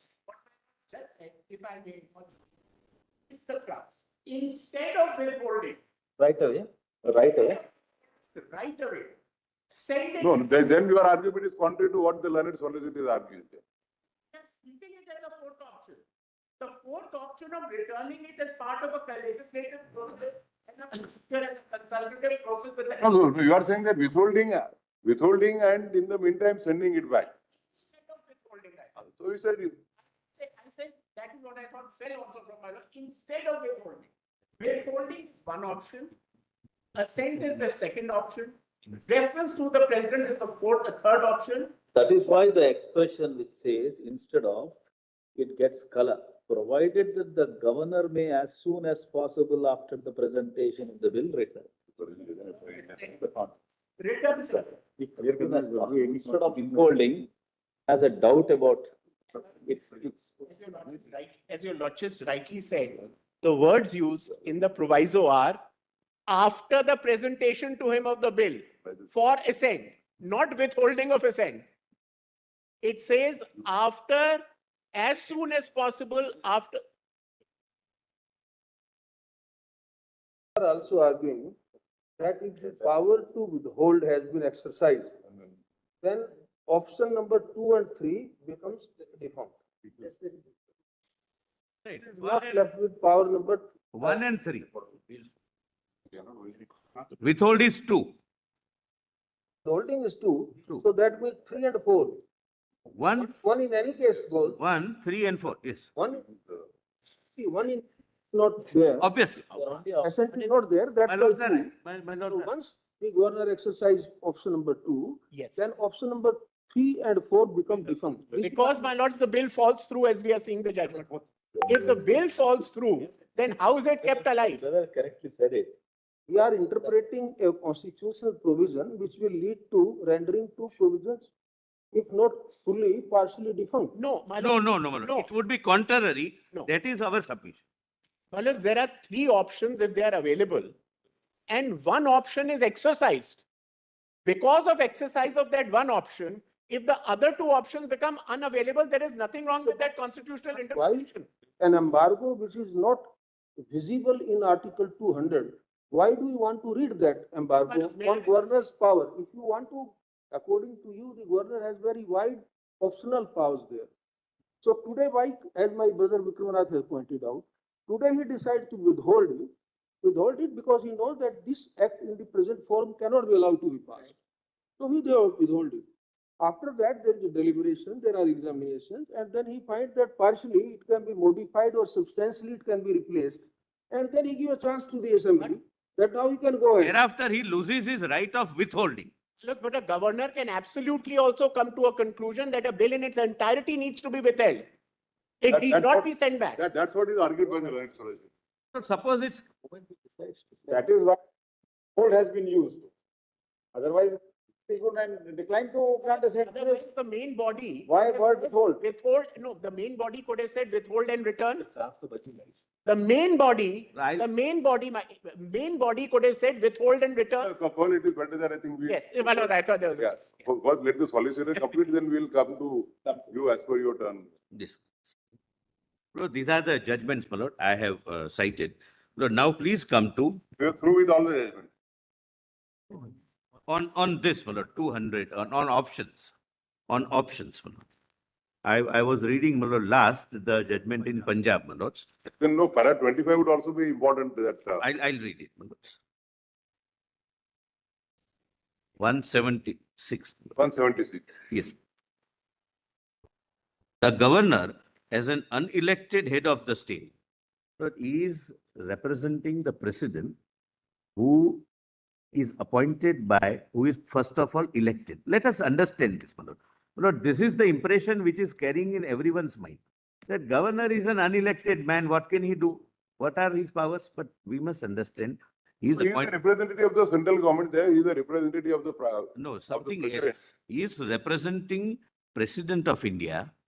President of India is elected indirectly by the entire nation, and President acts on the aid and advice of the Council of Ministers, which has the electoral mandate. So he is not just a nobody or a No, postman. nobody says, nobody, they are only said that he is an unelected head of the state. That word, The scheme which you took us yesterday clearly showed the distinction between nomination and the election. I understand. And the Constituent Assembly decided to go by nomination and not by election. I bow down. So therefore, he is, as a matter of fact, he is a nominated. My lord, this word unelected, my lord, in case of executives at least, my lord, is always used, my lord, as if Like he is we power- are appointed by the president, not elected. My lord, Wrong in that. Lord, I'll not, my lord, go into it, but therefore I said in case of executive, unelected is used as a. So we won't go into that aspect. Yes, We but go the as- governor, So necessary to take up that. not necessary, my lord, your lordship, sorry. The governor as an The unelected, better would have been the governor as a nominated head of the state. anyway, my lord, it's, my lord, anyway, my lord, I'll not elaborate it further. Governor as an unelected head of the state is entrusted with certain constitutional powers. However, this power cannot be used to thwart the normal course of lawmaking by the state legislature. There cannot be any doubt about, my lord, this proposition. Consequently, if the governor decides to withhold assent under the substantive part of Article 200, the logical course of action, what is not interpreting, according to the bench, the logical course of action is to pursue the course indicated in the first proviso of remitting the bill to the state legislature for reconsideration. So the court says he is unelected. You cannot thwart the elected person's process, and therefore, as a logical consequence, you resort to the proviso. The logical course of action is to pursue. In other words, the power to withhold assent under the substantive part of Article 200 must be read together with the consequential course of action to be adopted by the governor under the first proviso. If the first proviso is not read in juxtaposition to the governor, to the power to withhold assent conferred by the substantive part of Article 200, the governor as the unelected head of state, again, my lord, this is weighing with everyone. State would be in a position to virtually veto the functioning of the legislative domain by a duly elected legislature by simply declaring that assent is withheld without any further recourse. This may not be, my lord, in view of the bench, a possible course of action in a democracy. But then the remedy lies, my lord, in amending in the political process, not by way of, my lord, interpretation of the judgment. Such a course of action would be contrary to fundamental principles of a constitutional democracy based on a parliamentary pattern of governance. Therefore, when the governor decides to withhold assent under the substantive part of Article 200, the course of action which is to be followed is that which is indicated in the first proviso. Please pause here for a minute, my lord. If this is law, then your lordships would be rendering, interpretation of your lordships would render the power of withhold redundant, because if power of withhold is to be read with the proviso, the moment I resort to the proviso as a governor, I lose my right of withhold, because then I have no option to withhold. Lord, then how do we give meaning to the first part, the second option, withhold? If withhold has to follow, Lord, the proviso. That's what I said. Withhold may not necessarily follow the proviso. Withhold can be a clear and discrete withhold. That's it. Correct, my lord. But Possible. can also be attached to the proviso. Then, my lord, the governor, my lord, then It's at the should be wisdom clear. of the governor or his discretion, what he wants to do. He wants to withhold for the time being, exercise the proviso and proceed Permanent. further. Otherwise, He may take a call that this is a case where I will, rather than blocking permanently, it's also open to him to clearly say, all right, just declare that it is withheld, finished, and not exercise the proviso. yes, yes. And I'm grateful, but that's the submission. But if he chooses to go as per proviso, For all the constitutional benches said, Unless. withhold unless he had exercised the proviso. Lord, otherwise, but when he chooses to go for the proviso, he loses the right to withhold it thereafter. If he wants to withhold, it has to be at the outset, but in a given facts of the case, he may choose that, all right, I lose my right of withholding. I will eventually refer it to the precedent. So according to, at the threshold, you have to exercise one of the four options. Either Three to give, For four options, yes, one of the four options. either to give assent, or to withhold it, or to send it, refer it to the president, And or fourth, to refer it to the legislature to reconsider it with his message. And fifth, my lord, as my lord Justice Vikram Nath has suggested, that I forego as a governor, I means the governor forgoes the permanent withholding, So not fifth, that will be the part of the fourth, the proviso. but then I will not withhold. I will not be able to So withhold. therefore, yes, once you decide to exercise the fourth choice of sending it to the governor, you are dependent on what the legislature does. Absolutely. If it comes back as it is, you are bound to. As it is or with amendment, it has to No, be. then I will have two options. Governor will have two options, either to grant assent or To refer it to the withhold. president. Because that is not prohibited under the proviso. Lord, can I start tomorrow?